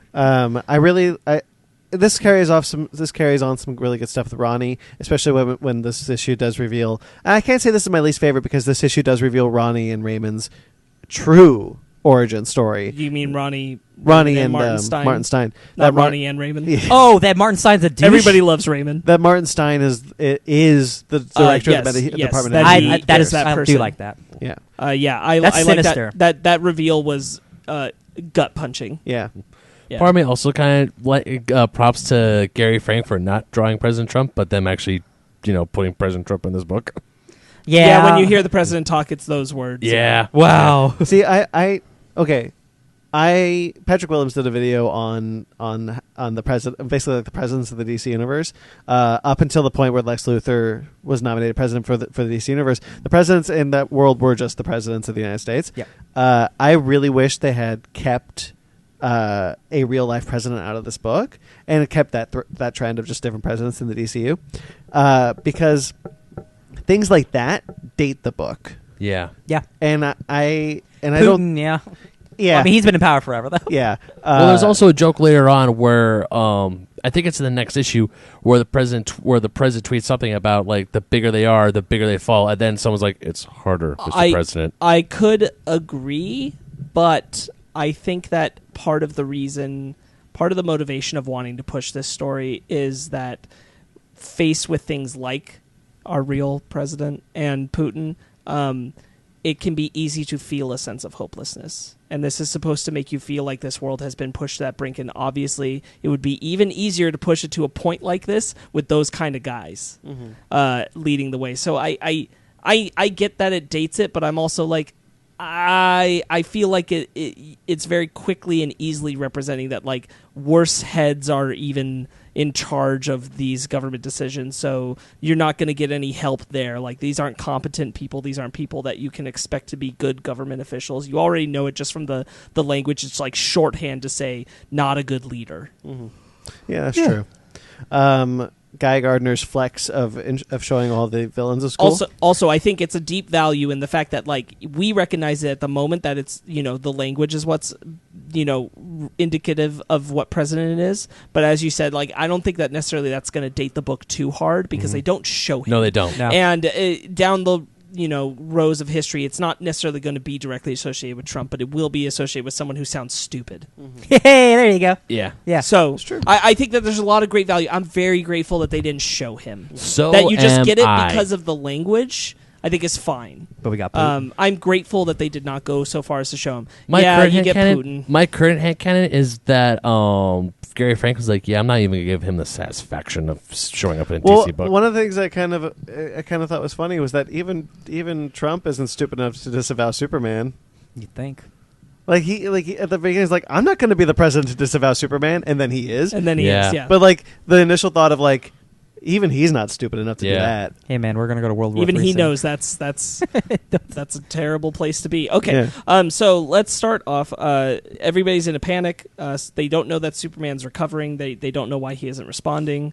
There's a warrant out for his arrest. Lex comes to Lois at the Hall of Justice. Hell yeah. Where she's waiting by Superman, and he's like, "Here, take this gun.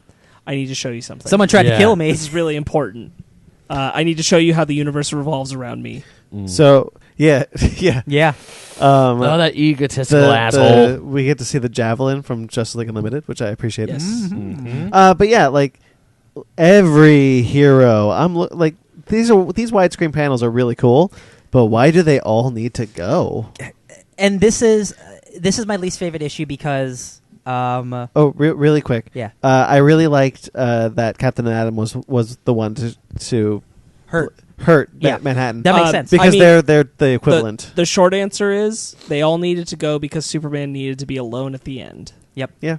That's really the short answer. I agree with you. It seems really stupid. I'll even say that something that bothers me is that our heroes sure just do seem super willing to jump into a fight from a guy who's non-aggressive. Yep. Yeah. So Even though they have reasons to be concerned about him, he hasn't done anything to them, and they definitely make all the first attacks and try and murder him right off the bat. This it looks awesome. guy does murder him at first. Right. This page where he reveals that magic is like is doing what Justice League Dark did, which is Errors in code and yeah. Yeah, I like that a lot. I How do he's too. able to manipulate that code. I had to note that his breakdowns of both the ring and the magic is so fascinatingly cool, and I Oh, like yeah. how he enjoys it. And when he says magic, he has like this slight smile. It's nice to like still be able to learn. It's great. Yeah. It's nice to still be able to learn. Yeah, Yeah. And I he think that's blows awesome. it up. I think that's really really cool stuff. That's what I was referring to earlier. That I really like Dr. Manhattan coming into contact with those things. Yeah, it is cool. And him just like breaking it down. And he's so fascinated. He still wants to learn about this. Where Ronnie finds out that Martin Stein lied to him. Yes. I like Guy displaying all these villains that they've conquered to Manhattan. Superboy Prime's in that one. Yeah. I like that. And John Jones mistaking Dr. Manhattan for Confused Yeah. as he's trying to understand him. And he's like, "No, I'm not confused. You're about to see something. You're going to share it to everyone." Mm-hmm. Yeah. So we will. No, I'll wait till we get to the next issue. John showing Ronnie that Stein did plan the accident was something I didn't expect to see at It's all. messed up. No, neither did I. But I really, really liked it. Me And I neither. really Is it- liked him is it taking true? it there. Is And it he's like, true? and Ronnie's like, we don't even know what we're up, who we're up against. He's like, no, Ronnie, you really don't. And then he takes him there, and it's like, oh dang, Yeah. oh dang. Yeah, I really, really liked that aspect of I the did too. story. That's kind of when it sold me. I was like, oh, I think I need to see a lot more of the Superman theory in DC Comics from going forward. Yeah, Like Sanctuary dealing with that shit. Mhm. I'm into that. People realizing like I was a government pawn the whole time. See, all that stuff's really a really dope idea. Yeah. And Firestorm, like Firestorm's a well-known comic book DC character, but I don't think people like in the regular world really know much about Firestorm. Right. So this seems like a cool idea to like, oh man, I was a lie the whole time. Learn about my story. Like that makes me want to read about Firestorm. Yeah, me right, too. for sure.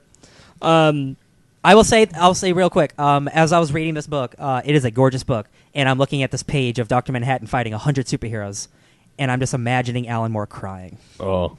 Because this is the this specific issue is the anti-Watchmen comic. I mean, Alan Moore was crying the moment they announced this book. No, but there's a difference between like the show and the comic is what I mean. Like this, seeing Green Arrow and a bunch of heroes on Mars fighting Dr. Manhattan. I'm like, this is literally the last thing I ever wanted to see.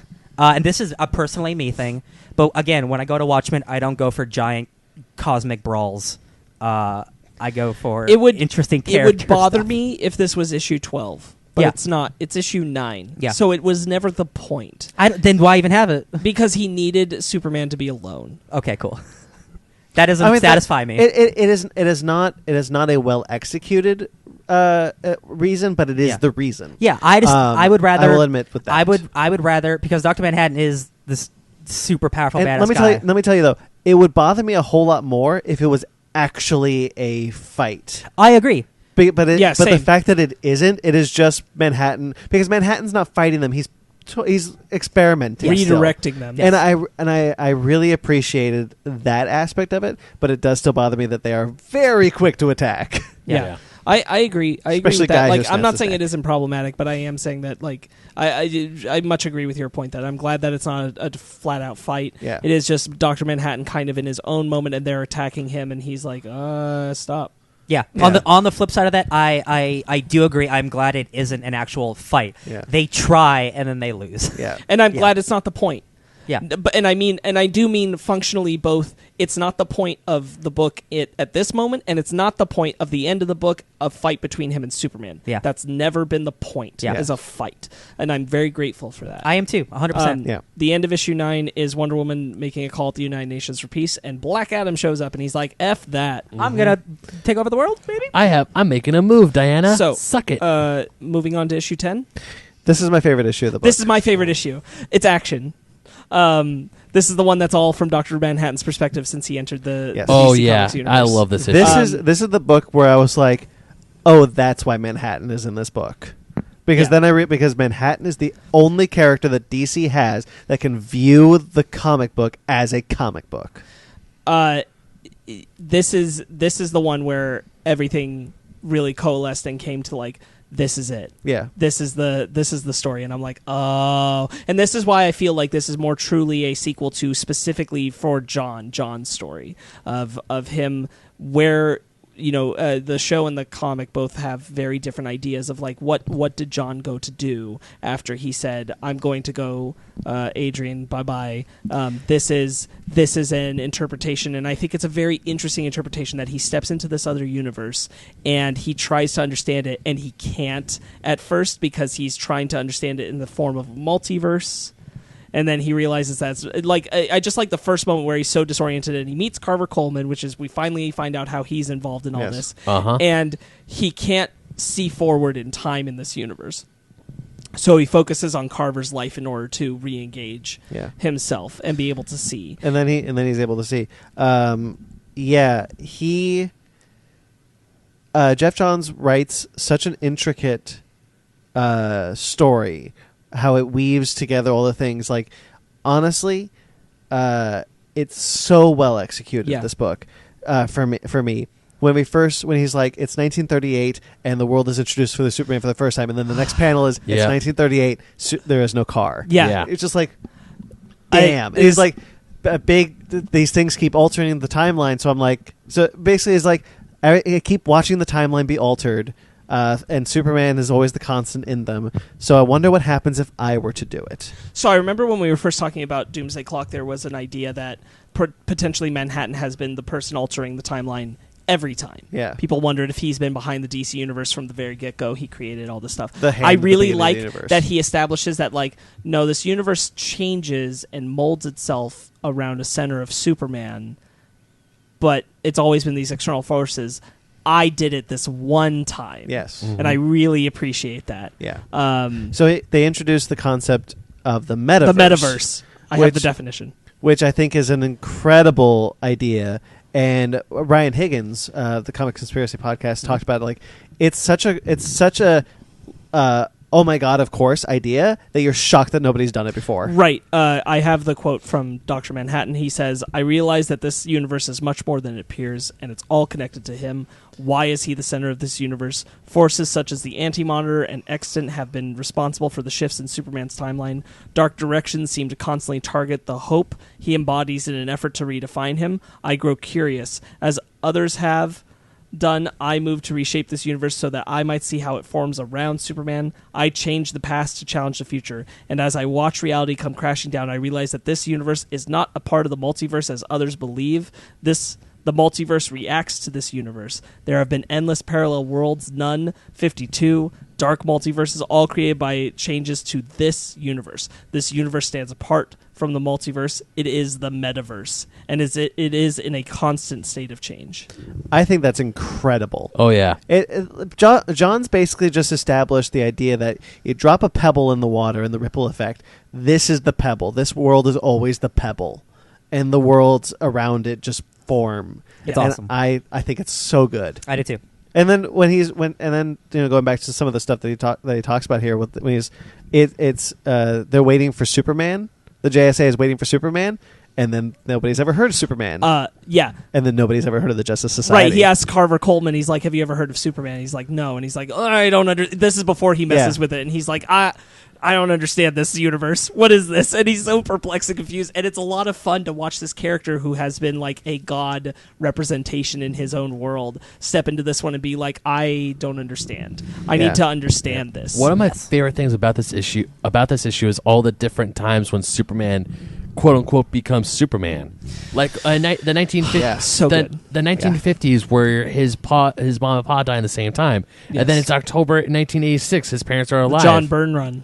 Mm-hmm. Yeah, and then his parents die, or the panel where he meets the Legion of Superheroes, where they're trying to vote him into the Legion. Oh my God! Yes. I love you, Legion. So good. Yeah, that's right before he brings up the metaverse. Yep. And then he removes the lantern and alters Superman's timeline once again to do his experiment. And he says, "Without his parents or the Legion, Clark grows more distant from humanity. I understand him better. Yes. I relate to him Yes. more." Yes. By making Then him we get less the new who 52, he's been. the new 52 Superman. yes. Because that was It the is- whole point that they did that to Superman, to make him more relatable to readers. Right. It is 5 years ago, and I feel the power of changing Superman. It is intoxicating. Yes. I have altered the metaverse and in turn the multiverse.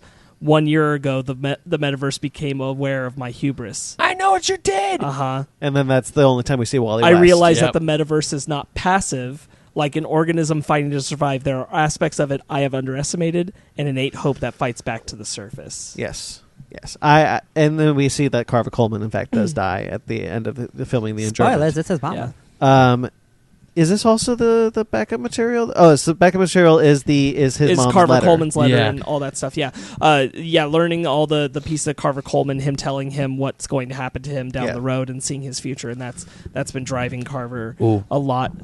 Is excellent stuff. I like that's an additional piece of this, but the breakdown of the timelines of Superman that he's observing is so good. Another like a reader. Go ahead. Another line I love. It's the last few lines of this issue. On November 2nd, I allow Adrian to walk free.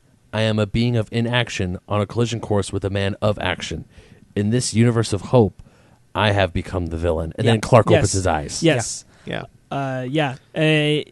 He says just before that, it is April 18th, 1938. I have recreated the metaverse, and it has turned against me. I see a vision of Superman in the future. He has found me, and he destroys me, or I destroy the metaverse. It's It's so good. This is from the Gary Frank cover that I got of Carver Coleman reading an All-Star Squadron, All-Star Comics with Dr. Manhattan on it to the end of the issue. It was just, I was enraptured with this issue. I feel bad for the people writing New 52 Superman, because like if I had known from the jump my Superman was supposed to be well, of course, Dr. Manhattan messed with me. So okay, all right. To So make this, I would have written him more in a pointed direction. It's time for me. I'm gonna throw it out Yeah, there because it's just me. Dr. Manhattan wants to leave the universe for one a little less complicated. This seems a little complicated. Would you not agree? Well, that's true. Okay. Yeah. Okay. That's okay. That just he comes to this universe, and instead of creating a new universe like he was going to, he just fucks with this one on so many times because he doesn't understand it. Once he messes with it. Once. Messes with it once. And he messes it with once because he begins to understand it. Yes. And he's like, I want to try that. It just... I think the execution of this comic is really, really good, and it's objectively a really good comic. I said it weeks ago when I first talked about it. Using Dr. Manhattan and Watchmen to fix DC's mistakes really bothers me. Just on a level of someone who really loves the original material. Because they're like, hey, this is an entire period of comics that our fan base doesn't like. Well, what if we say Dr. Manhattan's the reason that it sucked? Then it's fine, right? But I think it's not necessarily... I don't think it's John's wiping his hands away. Well, I think it could be seen as like Didio was like, yes, let's do that because then we will be blameless.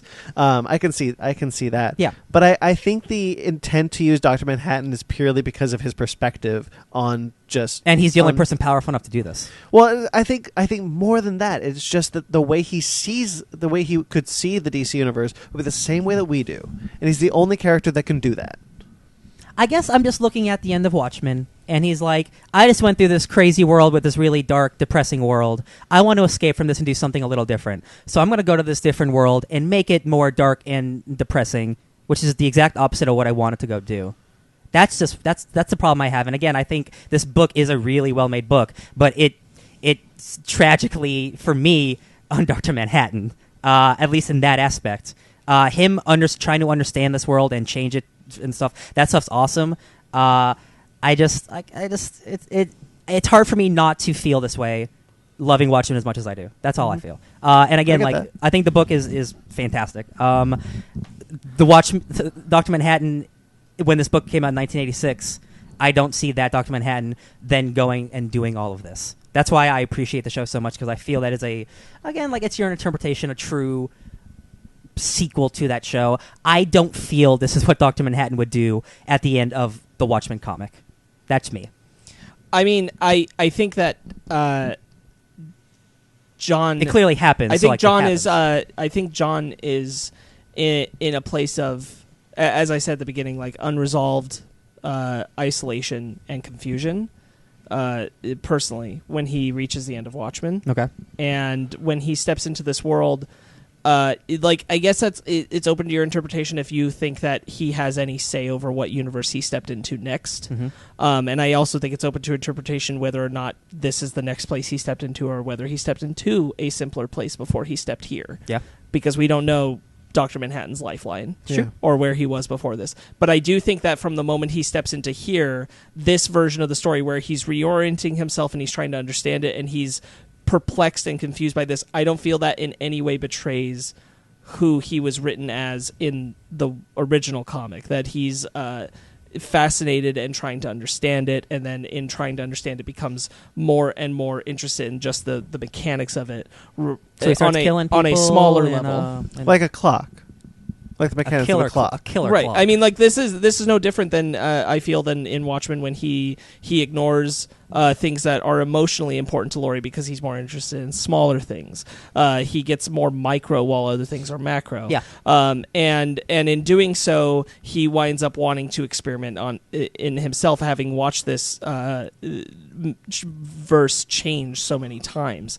And I mean, like, if you buy into the idea that in him watching this, because he exists throughout all of time, that he has, in a sense, watched the universe do this over and over again and been an observer of it, and then decides to run his experiment, I think that there's a lot of like progress of what he gets so fascinated and he gets enraptured up to the point of his own involvement, which I think doesn't betray who he is in the original, if that makes sense.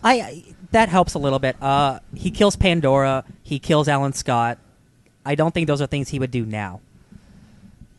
Him killing Pandora, I will say, is definitely that's a fan service moment. I think it's definitely Jeff Johns being like, "Oops." Yeah, and Where again, does he kill Pandora again? In DC Universe Rebirth #1. Yeah, That's right. and again, like it might be a fan service thing, like, "Hey guys, like her, let's get rid of her." You're still having Dr. Manhattan kill her. Sure. That's not the same as keeping a secret of trying to save the world. That's him killing someone because of his experiment. And again, going back to what this book doesn't do is it doesn't really explain why that needed to happen. Mm-hmm. Why did Pandora need to die? Yeah, what's she's the comedian. I'll grant she's you the comedian that. of the universe. She found out and had to die. I'll grant you that. I'm only making a defense of this. Yeah. particular No, yeah, I will 12 issues. But I will agree. he moves the ring and he kills Alan Scott. That is not a heroic thing that I think he would do now. Technically, he doesn't kill him. He just doesn't let him save himself. The experiment is what happens if I do this, Right? and then Murder. and then the You should JSA, know. and then the JSA doesn't happen. Yeah. and then because of that, Again, like Superman is affected. I really really like this issue and like just seeing Dr. Manhattan text dealing with past, present, future is a thrill to have. Like you guys know I love Watchmen. I love Dr. Manhattan so much. It's just this is the issue where I'm like, I don't buy this. I don't buy this is what John would do. And again, it's up to everyone's idea of who John is, this fictional ass character. But this is the issue where I had the most problems with. But you went through Watchmen. Why are you killing people and doing this weird experiment? You wanted to have a peaceful, civilized, like, not complicated life. And this is, if anything, the most complicated thing you could possibly do is rewriting all of history in the metaverse. Mm-hmm. Isn't that a little complicated? I'm just saying, like, that comic ends a certain way, and this is not the way the comic is. Mm-hmm. That's the issue I have with it. That being said, this is a dope-ass issue. Mm-hmm. Yeah, I don't necessarily disagree with that. Yeah, I'm glad. No, I mean it's kind of like when you do a sequel. It's like Men in Black 2. Well, how do we get Tommy Lee Jones back? Just bring back his memory. Like yeah. Sequels often will have to be like, we need to ignore an aspect of the previous one in order to make the plot move forward. So I mean, I can forgive it, but I definitely see what you're saying. Yeah, that's all. Cool. I'm happy. The art remains really good. Of course. The misleading of the blue lights for Manhattan when it's the cops before it's actually Manhattan. Yeah, when Reggie. Yeah. And then transitioning to seeing him looking at Earth from Mars, and then it being the Warner Brothers logo as it comes around. God, those transitions are so good. There's a lot of good ones. Yeah. Him filming the adjournment, Carver Coleman. Yeah, so good.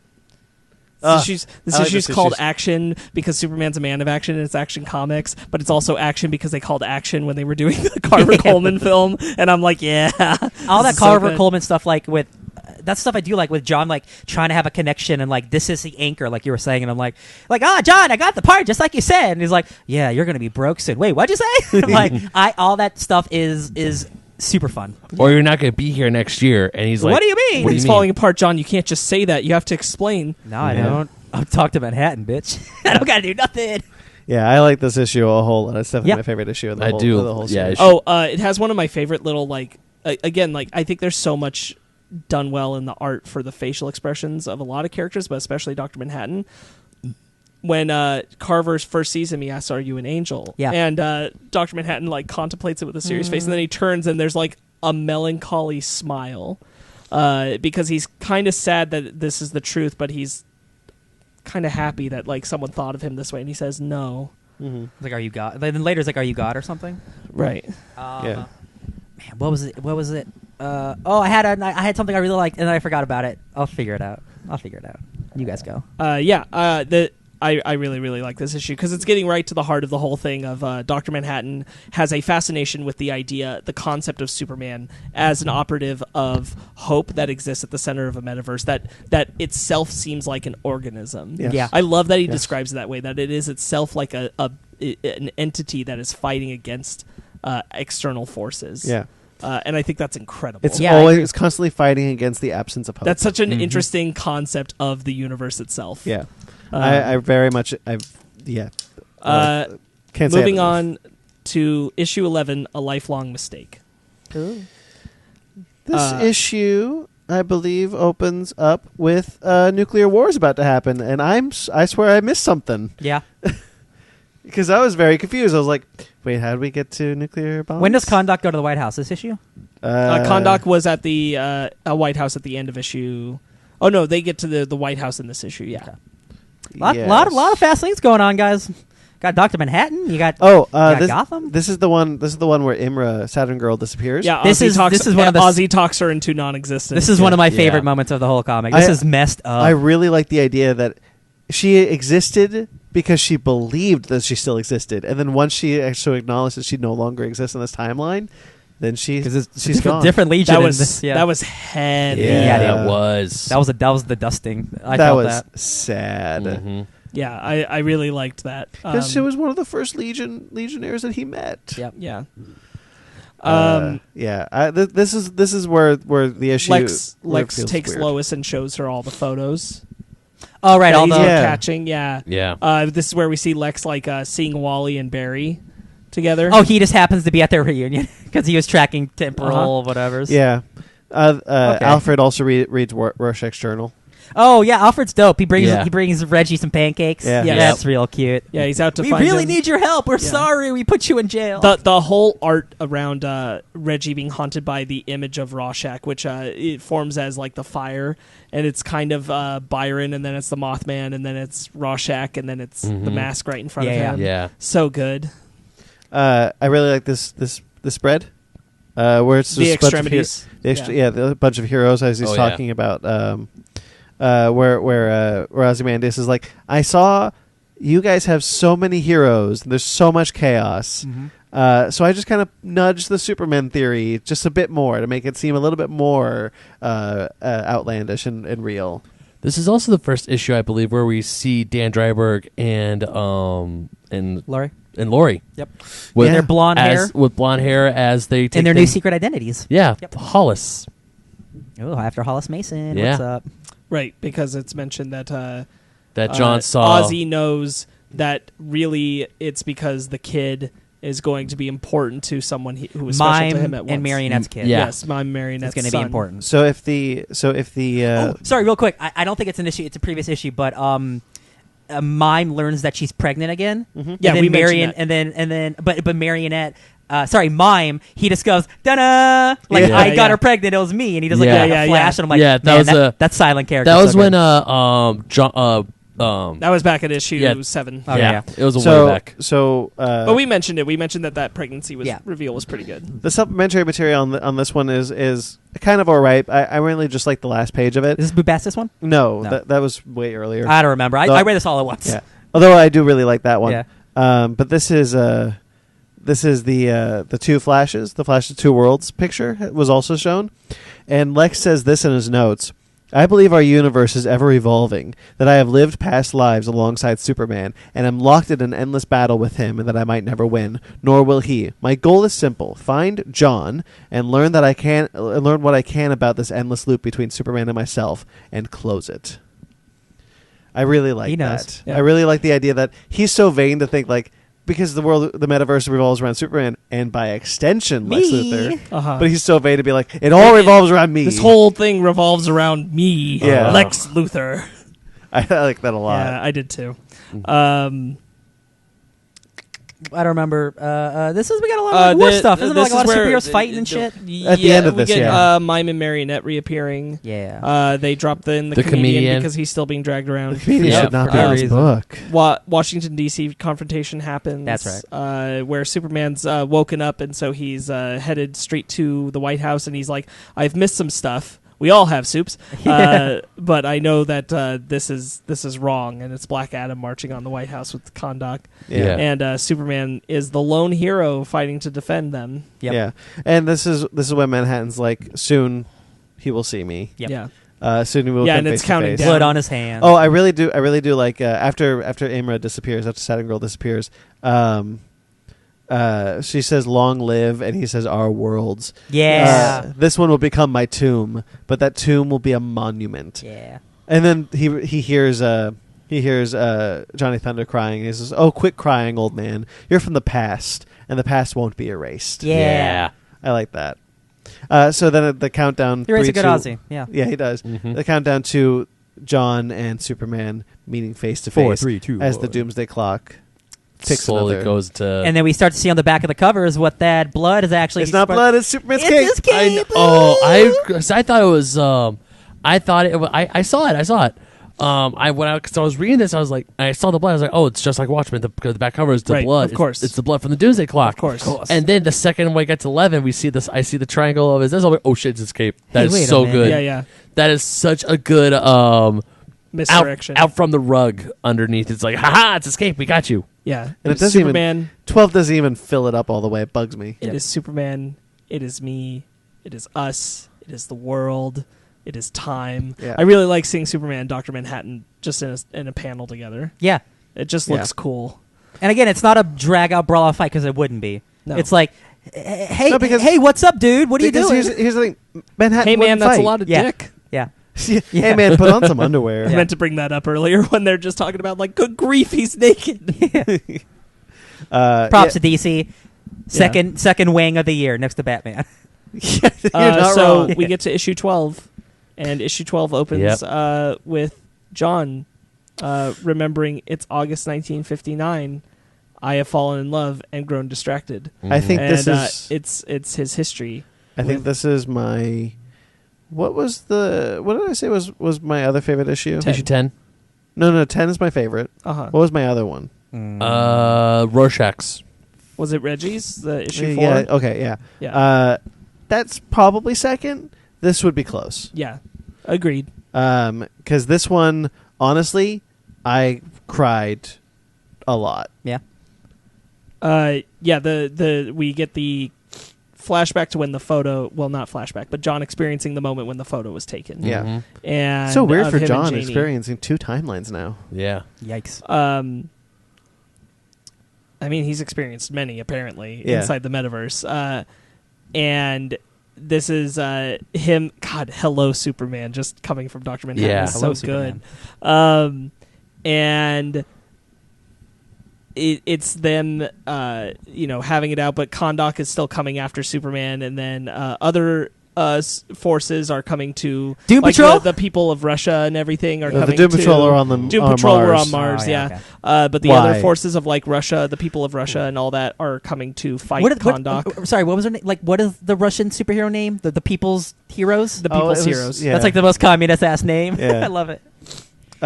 So we get like Australia and New Zealand superheroes are coming to Superman's aid, Mhm. and like the idea that Superman is he can take them all, but he's like, there are civilians here. Let's not do this. His kind of plea There's a towards Manhattan. Drag out fight happening in Manhattan, just chilling there. Go Yeah, ahead. he's just watching the whole thing. Is like, this soon, is interesting. Then soon we get I'm gonna Reggie die. staring at a store, and some guy just bashes his head in with a pipe. Right, and Alfred comes to help him and gives him the mask. The Yeah. first splash page.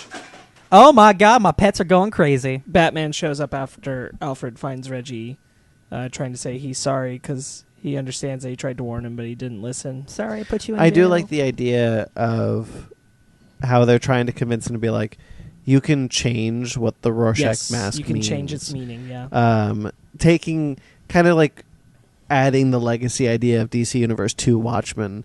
I do enjoy how this issue begins to be like, this is how the DC Universe would influence Watchmen's universe.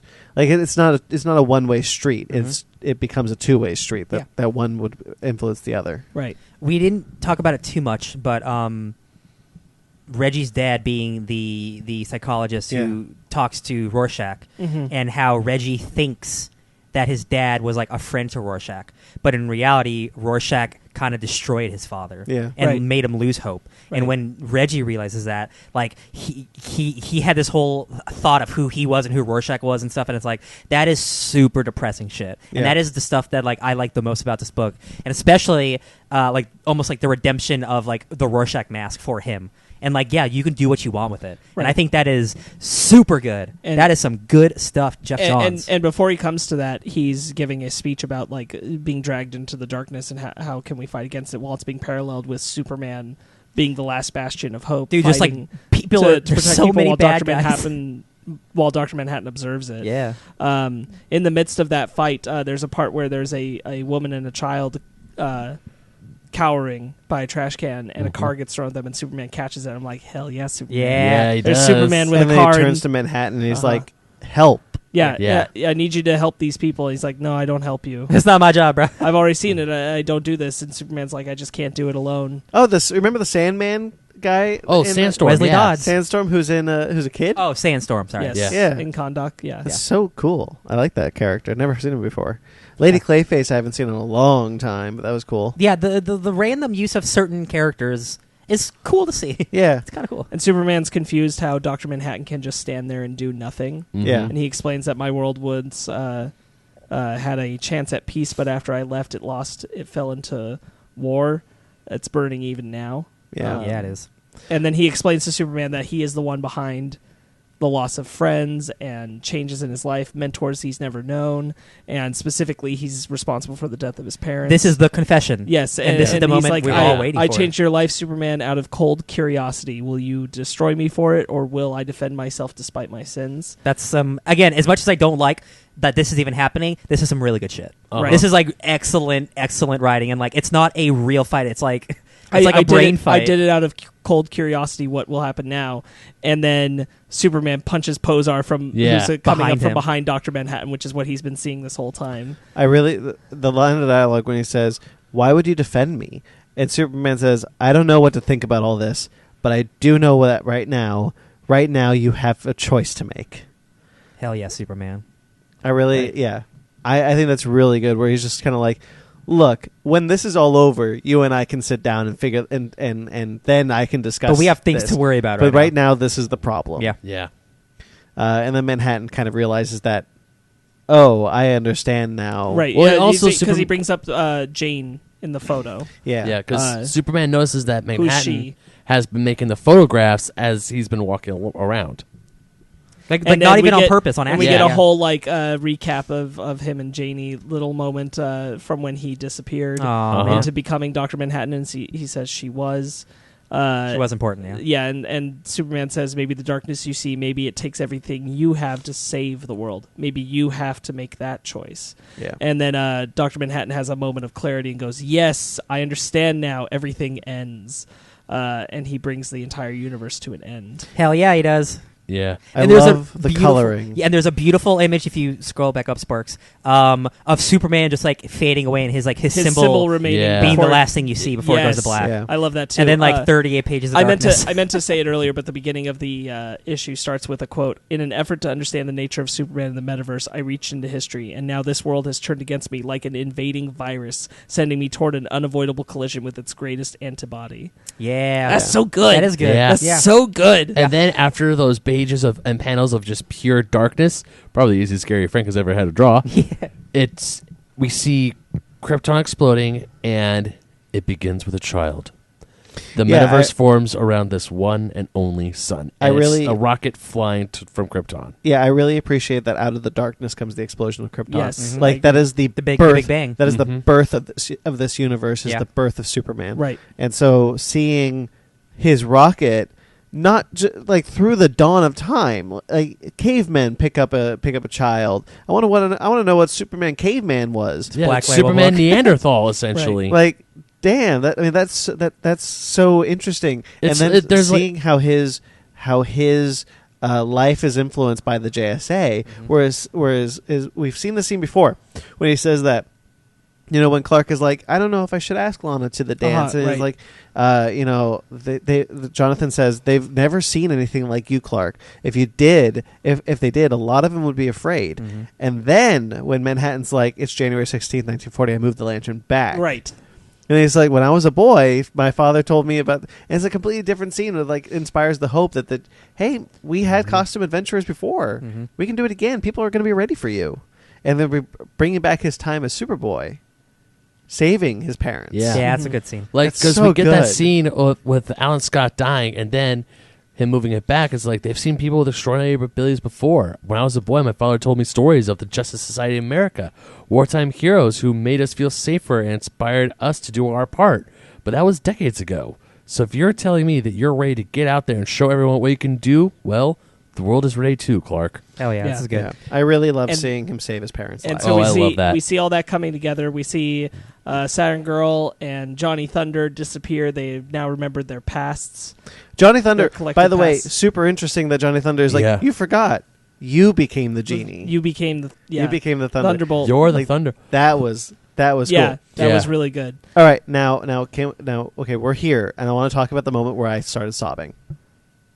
If you don't mind. When it's Avengers Endgame. Yes. Yeah. Yep. so when Greif, there he is, a little telepathic push will clear them away, and just like, you remember us now, don't you, Cal? And he says, Imra, smiling. He remembers his old friend, and then Jay Garrick's just like, sorry, we're late, son, and it's like, well, better late than never. God, And I that love this. beautiful Yeah, splash it's page. one of the more extraordinary splash pages. God, I love that splash. Seeing page. the Legion back, seeing the JSA back. This is like, I mean, I don't know why Mr. Terrific is there, but whatever. But Obsidian is alive, and well, Mr. Terrific's part of the JSA, or was. The Mr. Terrific is still alive, though. He knows he was Oh. Got never that retconned. stupid ass robot stars and stripes. Hell yeah. That's what Yeah. I'm about. So I'm watching. So seeing this like Stargirl, Hawkman, Atom Smasher, like characters I haven't seen in. Oh, Hawkman's not right, but like characters that are back, are alive. Legion's back. Bendis.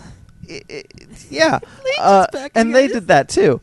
Yeah. I do appreciate the Sook designs though for the Legion. I appreciate that bit of continuity. But this moment, seeing the JSA back, Yeah. made me sob. Just seeing this is the panel. I was like, Johns knows how to put the JSA and the Legion and squish them in and make it so awesome. It was just so nice to be like, because we talk a lot about like periods of time where you prefer the comic books. Like you say, like before Secret Wars was like your peak for Marvel. Before the New 52 is my peak Marvel. It's Yeah. my peak Marvel. It's my peak DC. Yeah. So like seeing this page, Hey, ours is around the same time period. Yeah. Just different companies. Yeah. Yeah. So seeing this page, I'm like, it's back. Yeah. The period that I remember, this is it. It's Yeah. back. Mhm. And then as that fight happens, It's the promise of rebirth. Sorry. Yes. Dr. Manhattan Yeah. says, I see tomorrow, the man of tomorrow. Mhm. And for the first time, I am inspired. Yes. So I want to quickly. I also want to talk about like now we get into the point where he's looking into the future and looking to see how the metaverse preserves Superman of different worlds. Uh-huh. So the New 52 is still a world out in the multiverse. Yep. Because the metaverse preserved it. Right. There's like Earth 1985, Earth 2. He, Like takes, it's- us, he Yeah. takes us through a little brief recap Mhm. history of how things have worked before. So now one of the things that I think has been taken wildly out of context Mhm. is the page where it quote unquote teases events to come. Yeah. I think people are taking that out of context because they're not looking at it in the greater picture. They're only taking that small panel. This and is the being- Bendis era. Yeah. He's got the Nick Darrington costume. Yeah. Because then we get it is January 2026. The timeline is restored and Earth 5G is born. It is June 17, 2026. Superman goes on a quest to find Bruce Wayne's lost daughter so she can save Bruce's son. On July 10th, 2030, the Secret Crisis begins. Like you're looking at these events that are up to 2030. This is not real things. These aren't real teases. 5G maybe, Yeah. but these aren't real I teases. think the first ones are. Yeah. Which is like the 2025 Time Masters event. yeah, The possibly. Crisis. I think that because those ones come so early, and the year 2020, which is this year, Yeah. which will be the timeline being bombarded by the reckless energies of the old gods. Yeah, but I think when we get to like people online were like complaining about Secret Crisis being teased, and I was like, that's not a real thing. It's just Jeff Johns having a bit of fun. Until it is. Hey, Brandon, Until did you it notice is. that when in that thing of teasers, did you notice that Hal Jordan has his Green Lantern emblem materialized as a construct? Yeah, it's my favorite. Okay. It's my favorite way that they draw Hal Jordan. Okay. It has. I just noticed that now. I was like, oh, hey, you like that. Again, Gary Frank for some reason just won't draw. Oh, here's Wally West, by the way. Wally West gets a little panel. Oh, he's in the book? He's in the book there. Gary Frank just doesn't like Kyle Rayner, I guess. I don't think it's he's told what to draw, not who to. It's so weird, though. Yeah.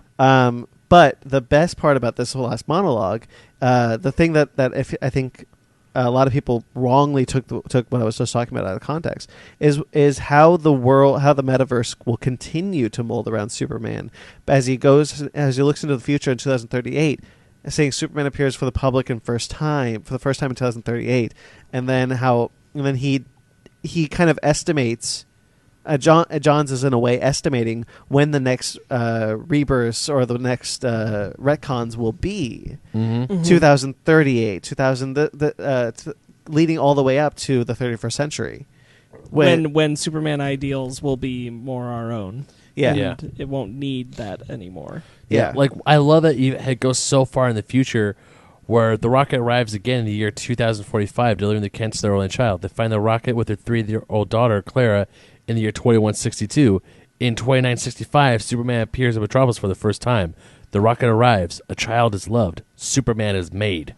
You stopped at the best part. Oh, I know. I now understand Superman's true purpose. Yes, I think that's really good stuff. I think Manhattan's dialogue here, his kind of like smile, is wonderful. Subtle smile, yeah. And now he's just like, okay, we're done here, and he just takes all the Watchmen characters and it's just like, we're leaving, except for you two, you can stay. Yeah, Marionette and Mime. Oh yeah, this is when Comedian becomes relevant for a hot second. Oh, because he shoots Ozzy? Yeah, he shoots Ozzy and only to fall off the. Is it even relevant though? No. No, it's not. No, you're right. It was. Well, okay. It was at this point when I realized. It was at this point when I was just like, oh yeah, he's in this shouldn't book. have had Comedian in this book. Yeah. I think this is also the point where I was like, why was he here again? Or like when Rorschach is just like, I don't want revenge. I want justice. You're not gonna die today. Oh. There is one line of Lex Luthor that I really like, and it's when he's taking the comedian Eddie Blake back to his own world / time. He's like, I don't use that language often myself, but it's appropriate, you goddamn asshole. And he just sends Blake back to the building where he falls off. You know what to call back to Watchmen? Because Lori Blake, when she shoots him, she calls him a goddamn asshole. Oh. Symbolism! No. I really like Dr. Manhattan talking Poetry. to. It rhymes. Poetry, it rhymes. I really like Dr. Manhattan talking to Carver Colvin. Don't be afraid of what you feel. Right. And Yeah. that changes his life to come out. So he's leaving Mime and Marionette behind because he's saying their son will need an anchor. Uh-huh. Yes. I really liked how Carver Coleman's history also is different. Me too. How he lived up until 2005. The JSA are around. And then the reveal of the parent Kents being alive. No, it's so sweet. So old sweet. and still there. And So sweet. yeah, I really like it. And we return to the Watchmen world. Yeah. Even just whole. Did we? Yeah, we mentioned Carver Colden's whole thing, right? Yeah. Yeah. Like he lived and passed away in 2005. Just now, where were you? He was looking at the book. I'm looking at the thing. He's Like, survived in literally 10 2005. seconds ago. Yeah. Hey man, we get into it.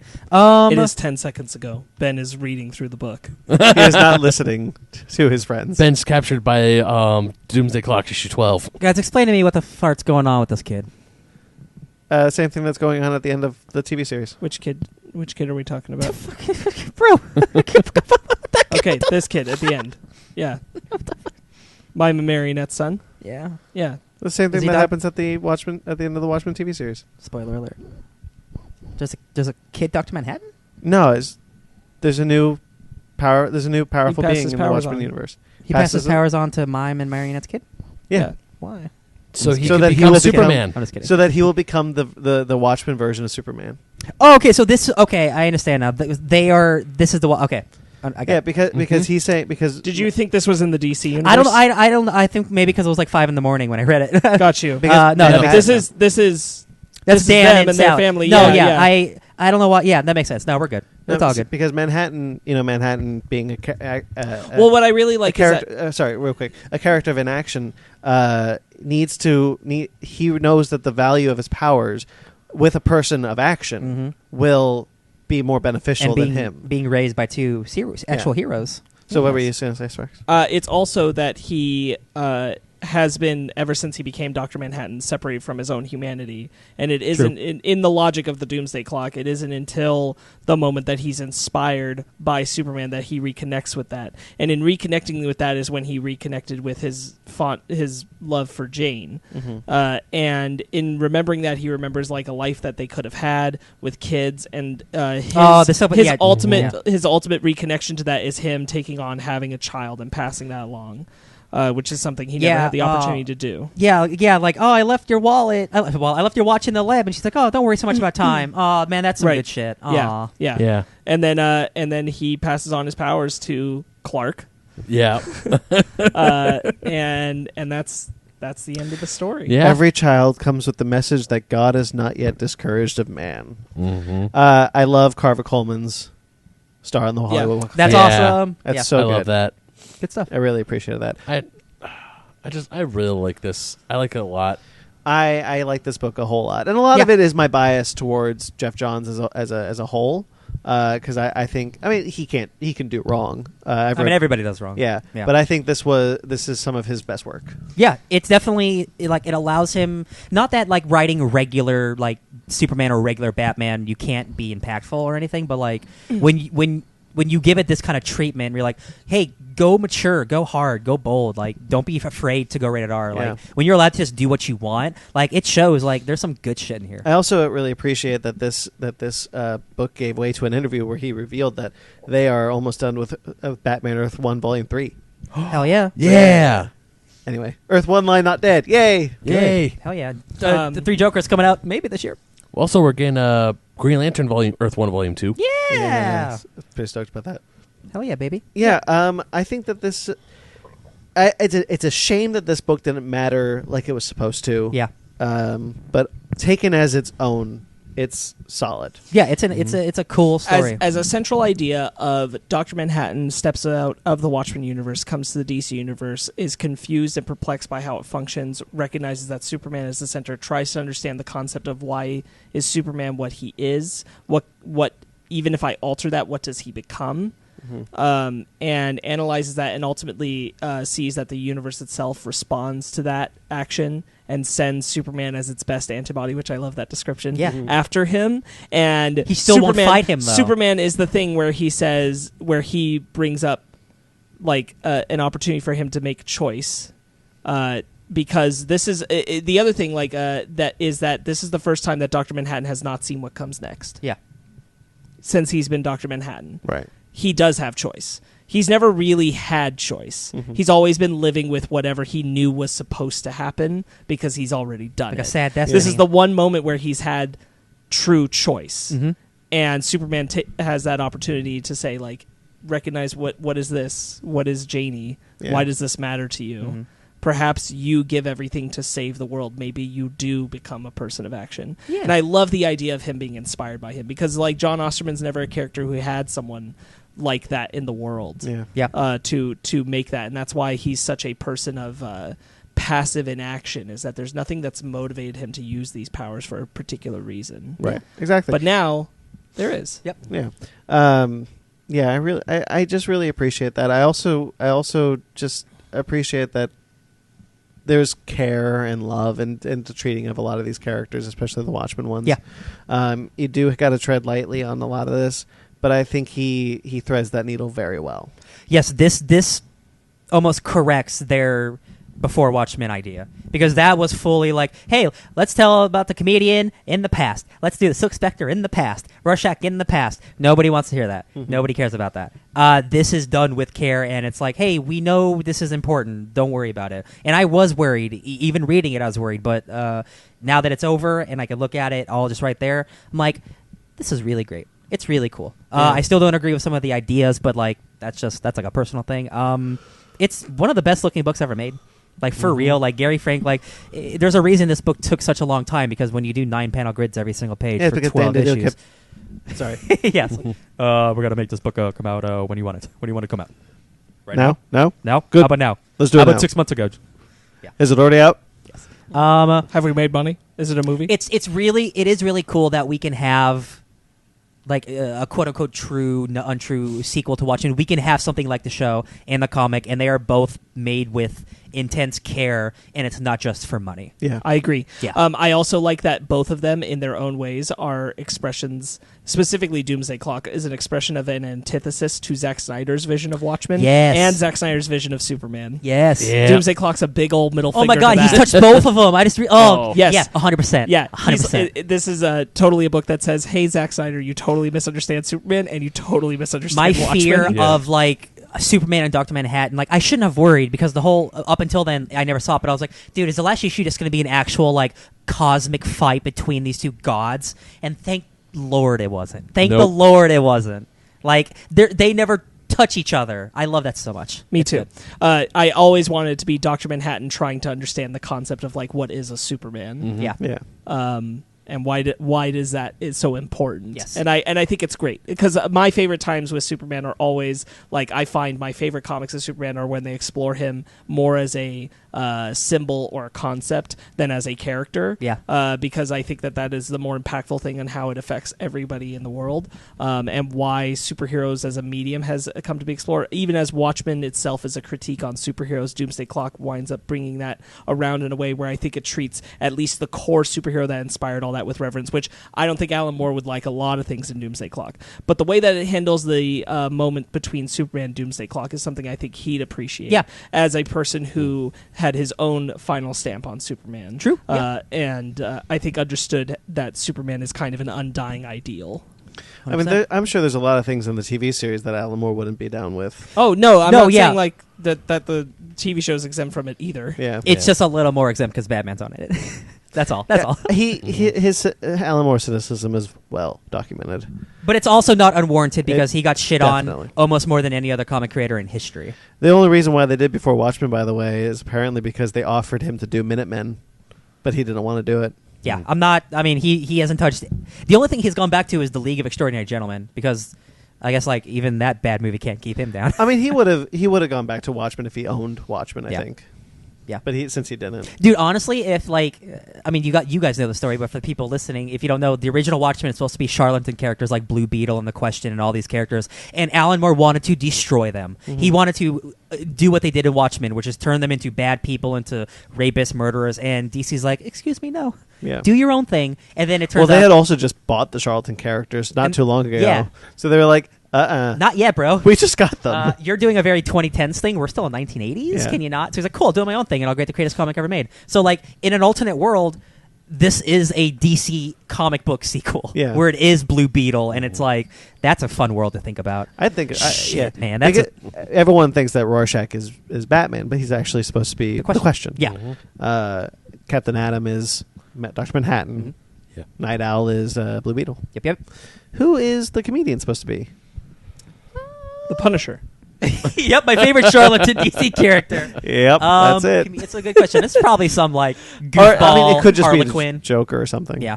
don't know. I desperately wish that this was more in step with the DC timeline. Me too. Because like yes, it could work as a standalone, but the fact that it introduces- it has to be the Superman of the moment. It has to be him. It can't be like, oh, this is just happening on that other Earth, but it's not affecting the main. This has to be happening here. You were reading Detective Comics and I wasn't. Didn't they mention something about the unrest in Gotham like 2 years ago, right? Yes. That sucks. Because Around the time that this book started to come out, Yeah. there were protests in Gotham. That sucks because I think that is such an interesting idea. And having Kondak be the Krakoa of DC where any metahumans can come here and then we're eventually a superpower. That is such a fascinating idea that we're never going to probably see anything with. Yeah. And that bums me out because that's the stuff that I really wanted to see. I have a theory Is it a Superman thing? about how this could all work. Yeah. And I don't know that they'll go this route. They probably won't. But what I think is that everything prior to the moment that John does that would now be considered not what we're reading in the main comics, and like you'd have to go Star Wars Legends with it, where like it's canon until they say it's not currently canon anymore. Yeah. And then like now the things that have come around are being dealt with. But the thing is, like, there's no point in exploring the Superman theory anymore now that this story's done. Yeah. Or you'd have to come up with a good reason to still do it. I'm okay with not exploring it for a while, but I really like it. It's just such a good idea. That as an idea. You just can't leave that alone. Like there's such They're such a only if John wrote it out can you leave it alone. Is Yeah. what I mean. And like it's because it fits in a funky place in the timeline because Jonathan Kent is 10. Yeah. And Alfred is alive. Yeah, Alfred's straight up dead right now, you guys. and then John changes things at the end, and so it's like, what are we now post Doomsday Clock in the comics? But at some point we weren't, and what is still canon, what isn't? You want to go a little further? Justice League introduced the JSA where they didn't know who they were, and Bendis just introduced the Legion of Superheroes where Superman's like, "Who are you?" It's supposed to be the original Legion too. Legion. Yeah. It's not the new 52 Legion. It's the original Legion. So it's so confusing. So, but by this logic, it could be like Bendis just didn't read the end of Doomsday Clock, and now has to be like, I mean, And I guess honestly, like it's not. He shouldn't be deterred from a comic that's supposed to be out from 2 years ago. You know what I mean? He has his story. He shouldn't be waiting for Doomsday Clock to finish to tell his story. but that sucks. If you want to go like a lot of the behind the scenes issues, I do think hurt Doomsday Clock. And within its narrative of being part of the DC universe, and a lot of it is not a lot of it, but a good portion is that Bendis wasn't working at DC when Doomsday Clock started. That's insane. And the final pages of this have like a splash page of all like what Bendis is writing, Legion and all this stuff, and then Superman and Batman. I'm like, this is the Bendis era that they're talking about, and he wasn't even here when this book came out. That's so nuts. So I think a lot of that when because of the delay, I think they were just like, well, we just paid $2,000 million for Brian Michael Bendis. We need to give him everything he wants, and he wants to do Legion. He can't wait 2 years to put a book out for Doomsday Clock. Like he should have. He's like, hey, I want to do Legion of Superheroes, and then we're reading Doomsday Clock. He's like, oh. Now Bendis, I give an excuse to. Snyder has no excuse for introducing the JSA before this book came out. Dude, I'm sure he doesn't give a shit. Probably He's just not. like, Justice League is my own weird thing with Perpetua. What are you talking about, Metaverse? Perpetua, baby. Yeah. Like, come on. Comics are fun, you guys. Yeah. Don't make sense of them. Yeah, it's a shame that something that was supposed to clarify the DC Comics universe makes it messier. Yeah. It clarified the New 52, at least. It did. It did. That's about it. And it's still unexplored. Ugh. Yeah, could you 'cause imagine like a New 52 like #1 comic, and it's just like, oh, this is a continuation of that universe. I think it's no one's gonna buy it. I think it's so funny. I'd buy it. I want to know. I mean, it would depend on what character it is. Depends on who writes it.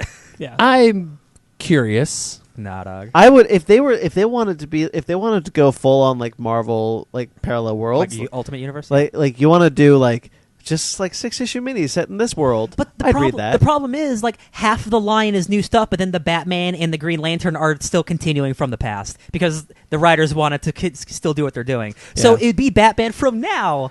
It'd still be funny to read though. It would be funny to read, especially if they were just like, let's just go ballsy. Yeah. What would the New 52 screw up now? Remember when Superman was an asshole? Let's go back to that. I think it's really funny that you can go back to the New 52 line. It's like now you can look at it through the lens of, oh yeah, this is when Dr. Manhattan like fucked around. Yeah. That's the kind of thing that makes me mad. Because I'm like, hey, remember when comics sucked? Yeah, Dr. Manhattan's fault. I'm like, no, it's not. Yeah, Superman. No, it's not. It's bad editorial. Superman I do appreciate flying this type over of the- storytelling though. No, I do too. And it being now in 2020, it's funny. Well, But when I'm reading comics in 2012 and they're bad, I'm like, oh gosh, why is this bad? one of the things I love about like Jeff Johns is that this isn't new to Jeff Johns. He's done this his whole career. He's done all the rebirths for all the Like characters. seriously, this is this type of thing of like He's Rebirth Man. recontextualizing events for the past to that's his jam. That's true. That's all he's done at DC.